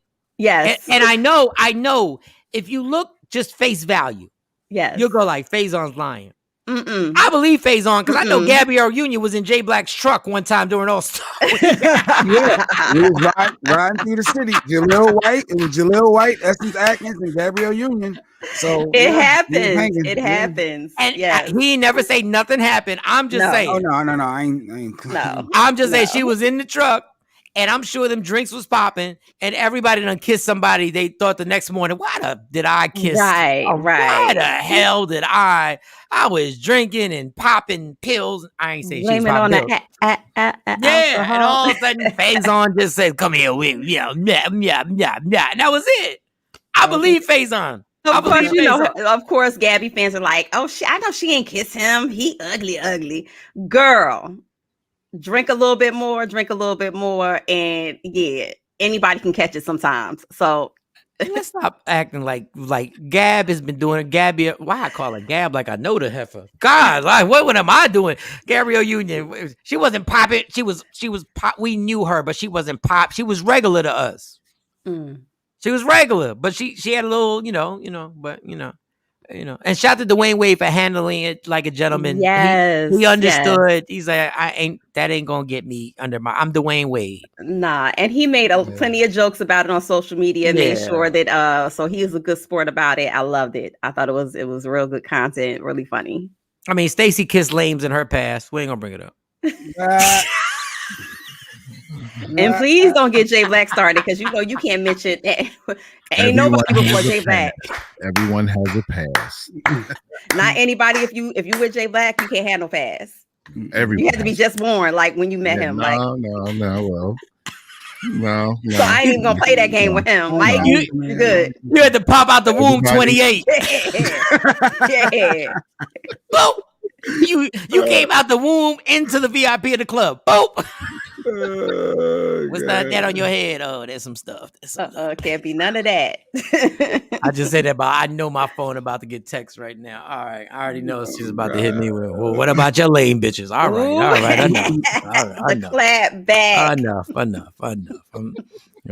What about that one time? Yeah, I know. Enough. All right, you win. You win. Jesus, everybody got a pass. Cam loves it. I like Cam. Cam is just like, yo, everybody has a pass. Yes, they do. There are some do-overs I would like to not do over. You ever got that pass that you like? I'm not telling nobody. Like they gonna have to find video. I mean, women, we call it the skeleton closet. Like, kick them bones in the closet, lock the door. Make sure you don't. Yeah. It ain't happen. Thank God social media wasn't around. Messing up the technology is among us. Glad we ain't had none of this mess. We just had cassette tapes and records. None of this technology and phones and all that nonsense. Woo. I think I got that phase on if we still want it. Oh yeah, play the phase off. I ain't gonna play. Let me do this. Share screen. Let's go. Bam. This is the only morning show. If you're watching on Media Room 360, we will take you through the steps on how we. What you want to do is you click right on the icon to the left. Yep. Wait, y'all can't see that? No, we can't see nothing but some type of formula on the screen. Yeah, and see, you could screen share without showing people your whole computer. Just make it bigger, Jay Black. What is that message in the bottom from the doctor, Jay Black? What is that? Like, what is that? Appointment at 3:00 today. All right, forget y'all. And it said urgent. It said urgent. You all right, Jay Black? I took that off because I don't even know what that was just there. It said something about final results. Final results. You all right, partner? You all right? Y'all are too funny. Everything's still working good? Yeah, everything's still working good. Yo, can I get a pet peeve? Can I get a quick pet peeve real quick? And I'm sorry, Mo, did you freeze? Why did Mo? Mo froze. A quick pet peeve, y'all. If I post something. Action's funny. I saw that action. What did action post? Jay didn't post it because he's too caught up in what he's doing. But Jay, we're good. The phase on story is gone. We're good. That was my bad. I had that clip. That was my bad. I take all that. If I post something a month ago, and you hit my Instagram, dog, with the longest paragraph I've ever seen. Now, on my Instagram, you know when I posted it. Dog, I'm not even thinking about this post. It's been over a month. And the Brock Olsen mentioned you. He's like, it was about the Kevin Samuel thing, the guy, the female expert who was bashing the girl. And I feel bad for women who call him. I know they open themselves up. I know. But you know what? What I don't like is that women call him because some of them really want to know how to be a better female, be a better mate, and they feel like for whatever reason he has the answers. I don't like how he drags women. Like he drags them for filth. Even if they're being polite to him, I don't like it. Yo, so I put this post. When did I put this post? Sorry. No. You're good. No. All seriousness. So this white guy, I put this post over a month ago, and I was just saying like what you basically just said. I said like I get like they were like guys were putting comments like, well, when women say that about men, we do. And I go and I put one comment. I said, so what you're saying is we should act like women. That's all I said. So what you're saying is the way a woman reacts, no disrespect to women. I'm just going to this man going the way a woman reacts. That's the way we should react also. So there's no separation on how we deal with things. This white dude just put this 27 minutes ago. I can't even read how long this is. And I believe the purpose of the comment was to give perspective on how severe the situation is. Women often have a great deal of difficulty acknowledging their issues and face entitled to high value things without being high value themselves. There's a white dude. This is due to what I call princess syndrome. It's when a woman values herself higher than she actually is. If a man does this, we as a society don't hesitate to call him out on it. BS. If a man is making $40K a year, we call him out for flexing and knock him off his fronting. So we must keep the same truth standards consistent so that when women have their basis on their ideas of themselves in reality, we got to basically check them. You may ask why this is even necessary. Yes. Like, why not just let them think what they want? Yes. Well, here's why. It breeds toxic feminism and promotes the ideal that men are trash. It removes accountability and gives them the unchecked authority to manipulate the very reality we all share together. Dating coach approved. That's what he put. He wrote a book. I put this a month ago. Okay, and if he's only making $40,000 a year, homie, you sound like you making $40,000 a year. Maybe you should write a book with that whole dissertation right there. Well, I will just say this. I'm going to share this. I think you're hurt.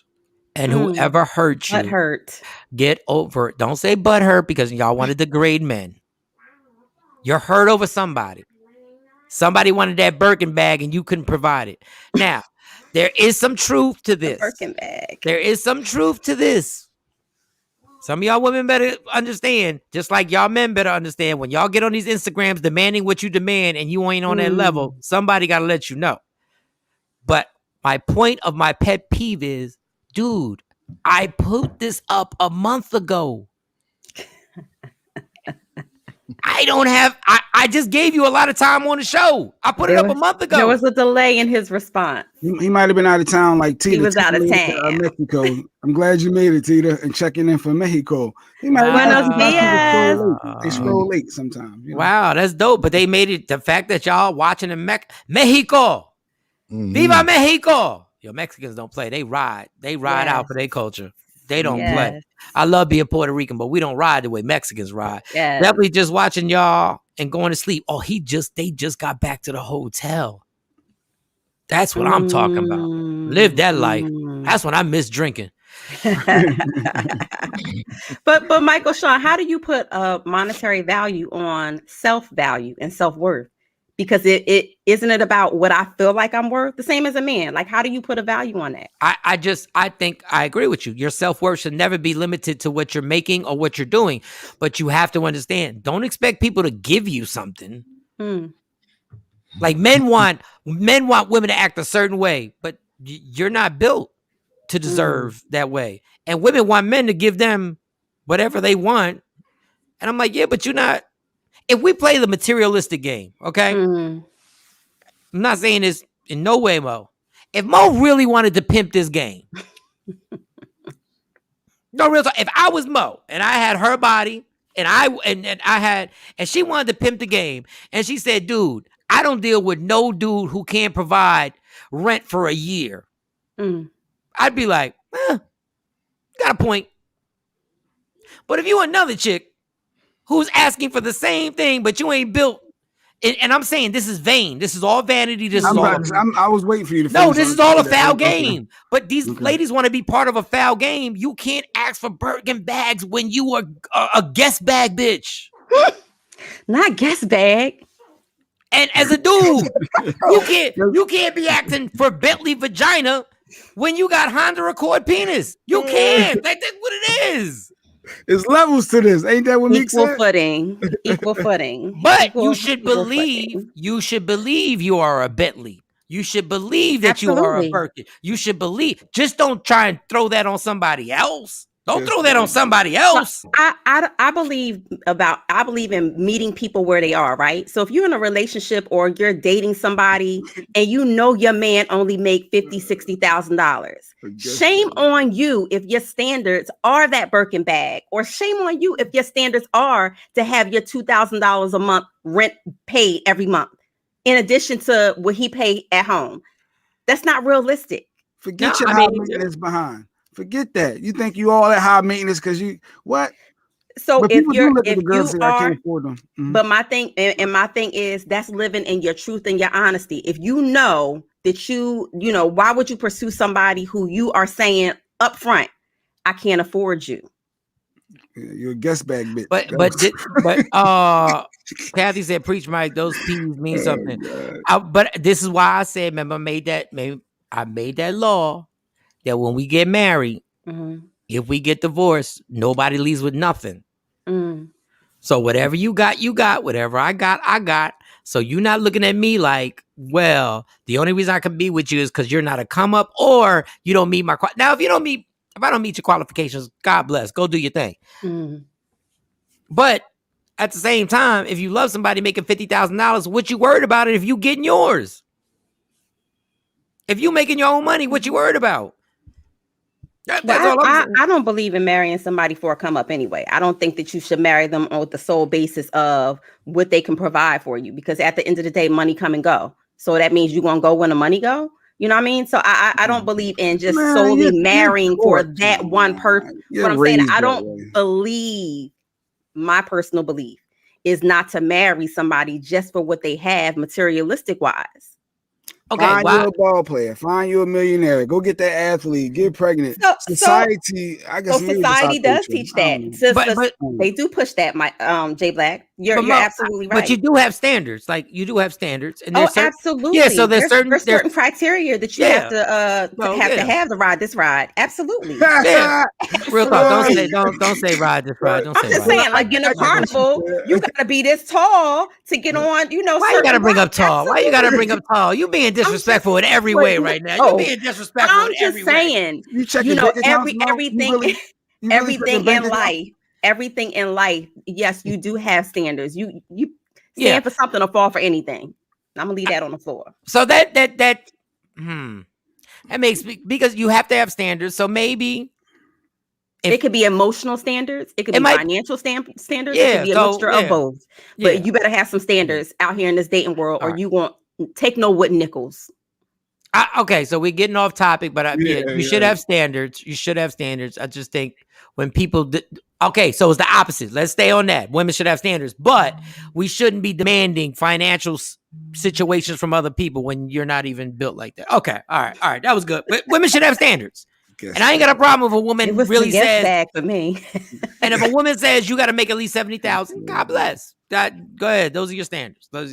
But don't talk about you got to be this tall. And hopefully that was just an analogy. That wasn't cool. Hopefully, if you're requesting that your man make 70,000, I hope, sis, that you bring at least a $70,000 bag to the table too. That's all I'm saying. That's all I'm saying. And for men out there who want to date for Birkin bag cooch, I hope that you are, on that level. And if you're not, pass her by and let the next man have her. Or if you want the Birkin bag, make sure for your man's birthday you can get get him the Gucci belt. I don't even know if that's the same equivalent because I don't know how much the Gucci belt is. No. It's not. Or the Gucci the whatchamacallit. It's like compare Maestro's down. How much is a Birkin? How much is a Birkin? Oh, they run anywhere between 20,000 and up. Like, you know, your crocodile, you can pay 35, 40,000 for a Birkin. 40,000.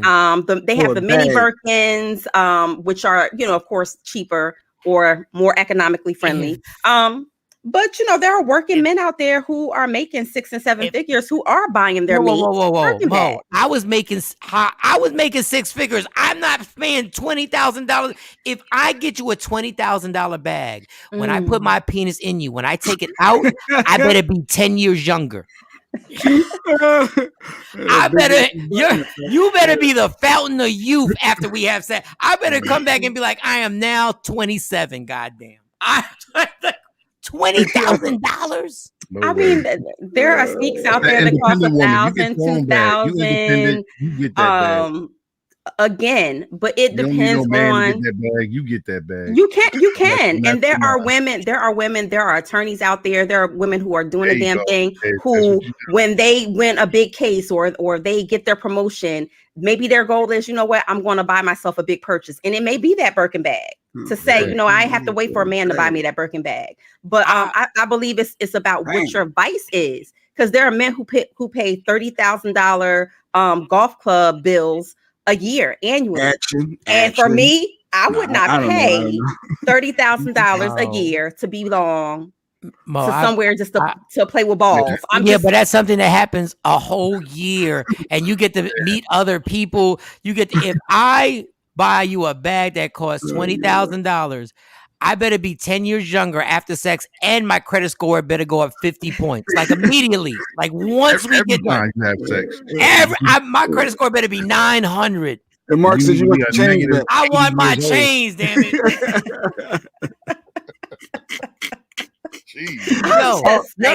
You pay $30,000 a year to play with balls. I think actually does. I was playing, but I really think he does. Look, he said, "Hey, don't go there, Bo." So he must. I know working men. I know working men that have a second job to pay that $30,000 a year bill. He's not putting that on another person to pay.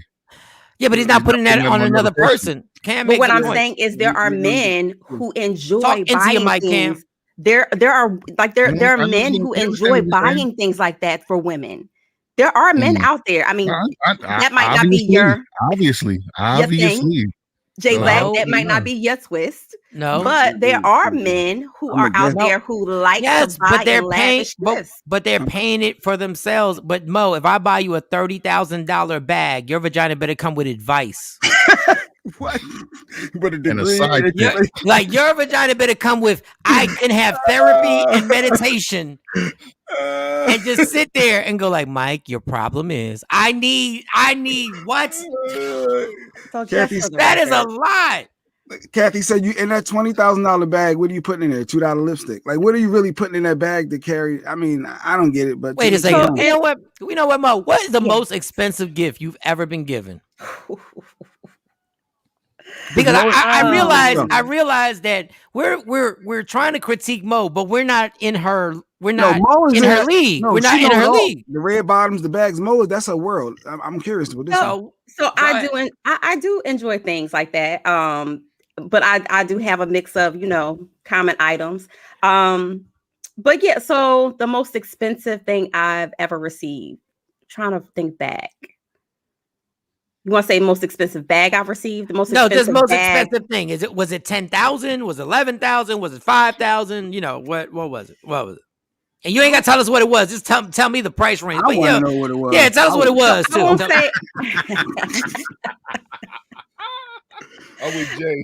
I won't say what it was, but I'll say what it was. The monetary value on it, I'll say was about 16,000. And what was it? It wasn't a car. What was? Now I need to know what was, because 16,000. It better be a condo or something. What was it? Clothes, accessories, a ballpark.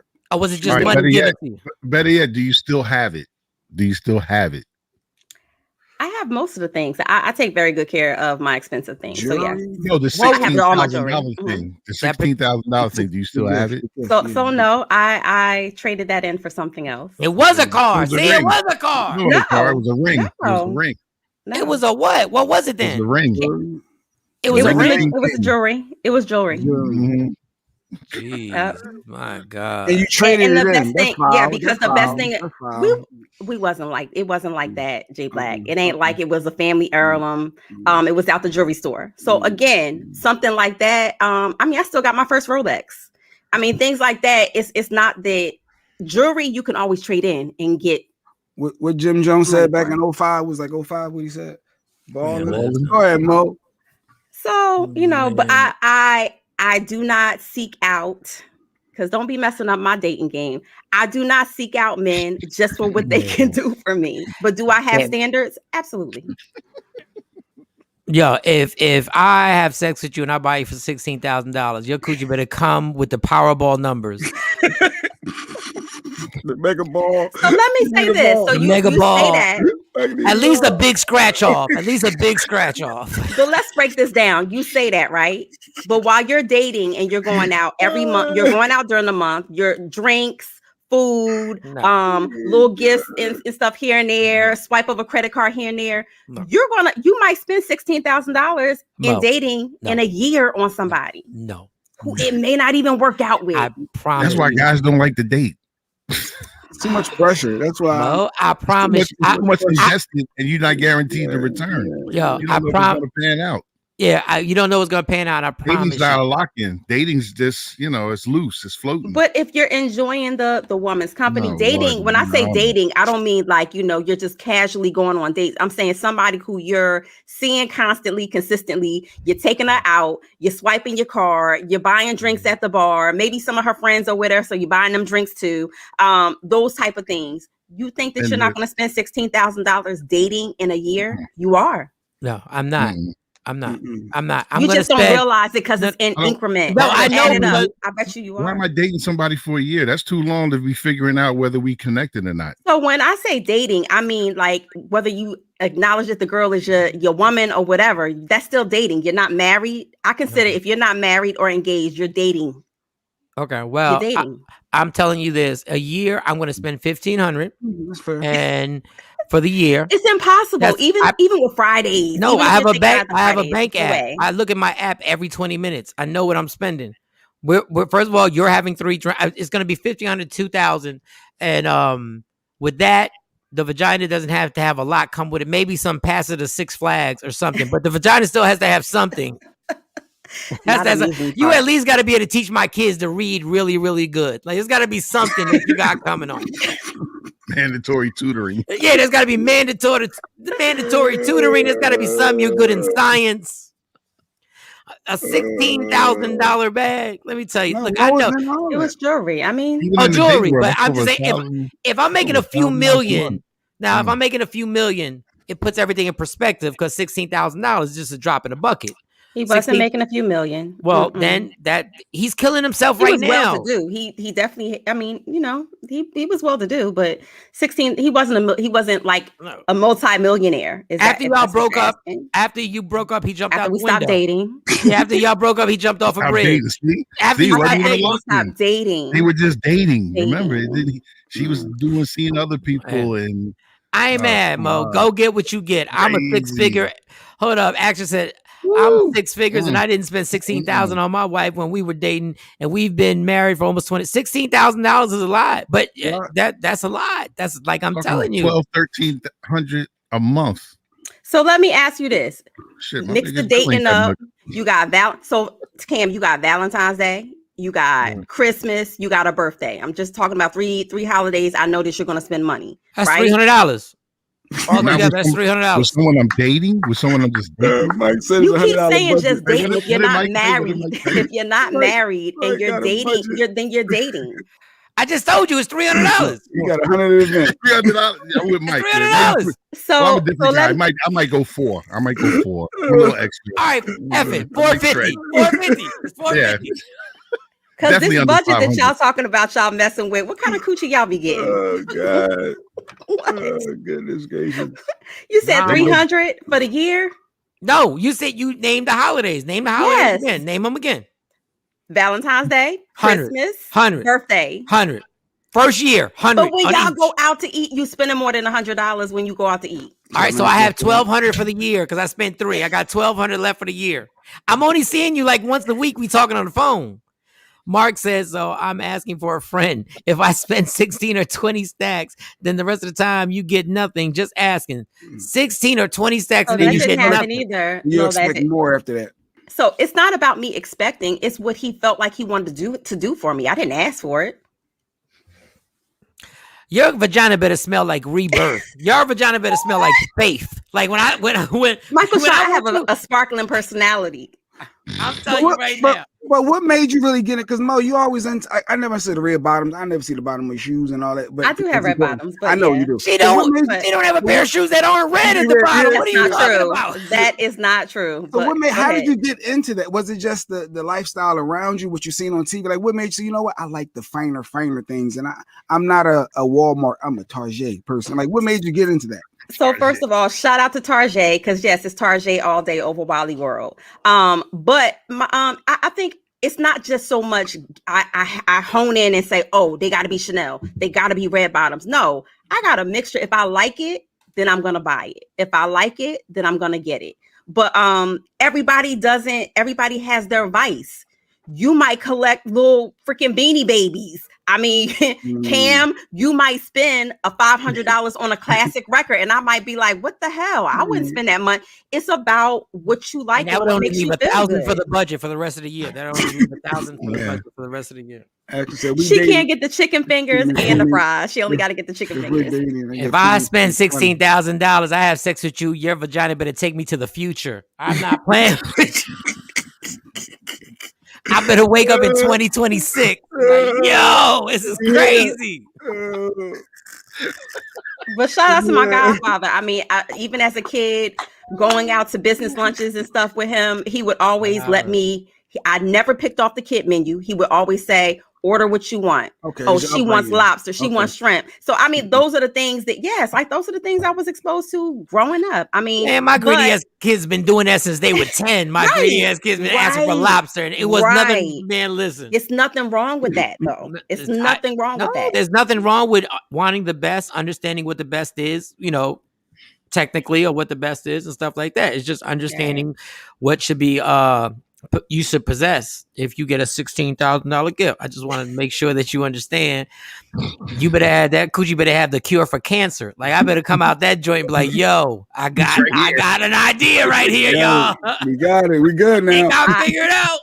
Michael Shawn, I have been a muse before. I have been an inspiration to I'm sure, but I just don't want to write poetry. No, I need something bigger than that. I don't want to come out there being like to be or not to be. No, I need something bigger than that. So I'm not saying I'm making any Nobel Peace Prize winners out there, but I'm just saying I don't think there's anything wrong with a man buying expensive things if that's what he chooses to do.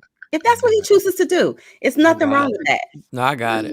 I get it. I mean, DJ Cam. There's nothing wrong if he doesn't. I mean, DJ Cam, if you met a girl and she said, "All right, we dating. You know what, Cam? I want to do something real nice for you because it's in my heart. I want to redo your whole studio." And she dropped like 20K. Yeah, you got to watch that because that's going to come with something. Yeah, but Cam, hold up. But Cam, you got to take one for the team. You're going to take that for the team. I wouldn't take it, but it's Are you not taking that studio over my Don't front on me now. We do that. Something's going to come behind that. And it ain't going to all be positive. Yeah, some is going to be behind that. Little cray comes into play. But see, that's not fair. That's not fair because then that means that every man that drop some money on you, that means they crazy. Like, come on. If a woman said, "Cam, I'm going to redo your studio," and y'all are dating, y'all been dating for like a year, right? And she said, "Cam, I'm going to drop this 20K. I want you to get everything, the top of the line, everything in here." Are you not going to get the top of the line, everything? Yeah, but I got to figure out why. Why she wanting to do all this for me? She's trying because you're worth it, Cam. So there we go. You worth it. I'm not looking for a business partner. You know what I mean? Like I got to start thinking. Like, why? Yeah, I think what Cam is saying is like, okay, it's 20, but what are the attachments that like if a woman spends 20,000, okay. But wait, it goes back to what I said.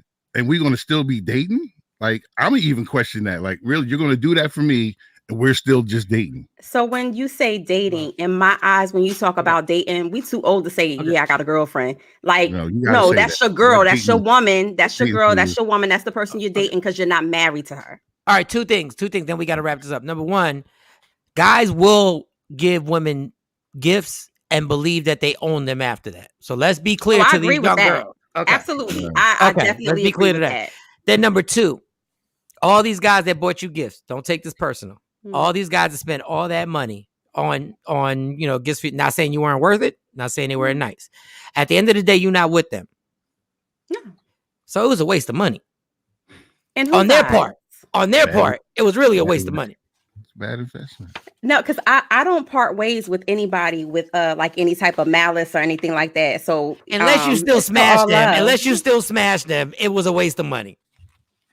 And I don't think you're still smashing all the guys that bought you. I think you cut it off. Smashing any of them. Okay, so then on their part, their accountant would have looked at them in the meeting and been like, "That was a dumbass investment. Like you spent all that money. Not saying you weren't worth it. I'm just saying from a guy or not just a guy, from a woman's perspective, everybody's perspective. You spending all this money for what?" Not to gas up. I think it depends on what tax bracket you in, because $16,000 to somebody who does not have that amount of money to just drop and not, think about it twice. If you got it, it's the same thing as if you spent $1,000 on your girl. You just everybody thought it wasn't that big a deal. Trust me, there's a lot of money I spent that wasn't a big deal at the time that I'm sitting there going like, that was the dumbest thing I've ever done. Go back to the one who tried to gas Cam up. Somebody actually said, Cam, you might just be that good. I told y'all Cam is big. You might just be that good. Let's run these last comments down. Go. What's the next one? That's why I love my wife. She likes the Dollar Tree and a cricket machine, and she'll be happy. See, that's real talk. Action. A man doesn't choose to do that. It's what he's forced to do because of the woman he's with. If she wasn't like that, he wouldn't do it. Guys just don't do it. Listen, I don't blame it on. I do not blame it on women at all. I'm not spending that at all. That's not true. I'll give you some bread. Like I'll hook you up with some things. You're not getting Don't believe you are dropping them silky drawers for just your smile. You've never seen my smile at night, so you don't know nothing. Y'all don't even get my real smile on this show. Y'all didn't get my smile. And Mo got a nice smile also. But trust me, some drawers have been dropped because I have a very nice smile. And I'm not going to give it to y'all now because y'all don't deserve it. Keep your drawers on. Y'all deserve nothing from me except entertainment. If it makes my wife happy, that's all that matters. Dave, continue to do what you God bless. Go ahead. You'll never be single and date Mo because she's going to ask you for something early on and determine if you're the best candidate. That is not true. And don't paint me out to be no paper chaser. You ain't dating nobody broke. That's not true. That work at Chick. Yeah. I don't know. First of all, let's not downplay the managers at Chick-fil-A. What's that clip that comes on the clothes when you try and steal it? What's that clip that comes on the clothes when you try? What is it? A little sensor. Mo got a sensor on her inner thigh. You're not just getting in here. No, you're not. Wait, whoa, homie, slow down. See, let's get something right now. You're not and she got the joint that clips off the sensor. Only the store has it. She got the thing. She's like, whoa. So shouldn't all women have a sensor right there? They should, but you shouldn't just give it away freely. No, but they openly. There's a lot that don't have no type of sensor. They don't have security. No security. They have no security. In the club. Mark, the alarm going off. Mark. No locks either. It's a buffet, yo. It's a buffet. Everybody gets in, and you're told that you should only get one plate, but it's a buffet. You can go as many times as you want. You know what that is. I don't think that there is anything wrong with a man who wants to bless a woman with things that he thinks that's going to make her smile and make her happy in the moment, no matter how much it costs, whether it's $100 or whether it's $16,000. I think if you think that this is going to put a smile on your girl face, then do it. If it's flowers, if it's dollar store jars, whatever it is, Okay. I agree. I got That's you. it.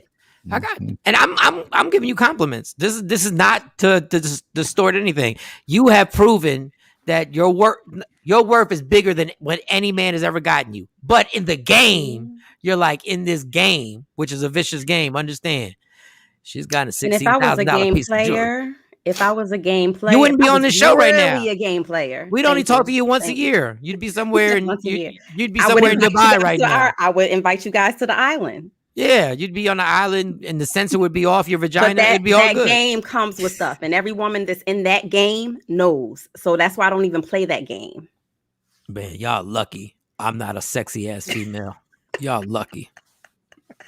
Y'all lucky I'm not a badass female. I wouldn't give a damn what anybody thought. Well, Michael Shawn, you know, because you've known me for years, you know that there's been a many of athletes, many of artists. Every artist that came through damn near. I'm letting you know right now. Y'all lucky. But why is my mom calling me now? Hold on, y'all. My mom calling me. She know damn. Hey, mom. We are 20 minutes. I'm on the radio.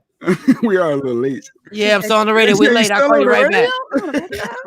All right, all right. My mom just said we got to end the show. Yes. Okay.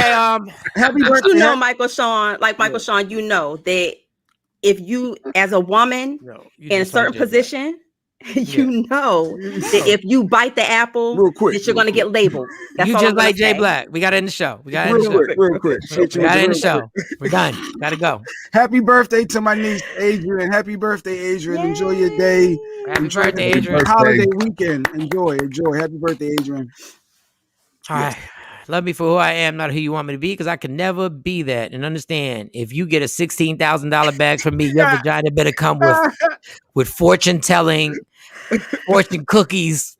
It was jewelry. Yeah, it better come with a whole more than just a good orgasm. I'm telling you that right now. I give you something for $16,000. You better be my co-signer for life. You better agree to be my co-signer for anything. Understand the only thing in life that's guaranteed that it will end. So enjoy every minute, every second, and don't let nobody steal your happiness. Even if the vagina is so good, you are tempted to spend $16,000 on it. Don't do it. Don't do it. Don't swipe. Don't If it makes her happy. We'll see y'all Monday morning. Michael Shawn and the TakeOver Legends. Yeah. Wait, let me get Adrian. Oh, she watched. Thank you, Adrian. She saw it. Good. Happy birthday. Happy birthday. Okay. All right. We out. Michael Shawn and the TakeOver Legends, where nothing's off limits. Free Agent Radio.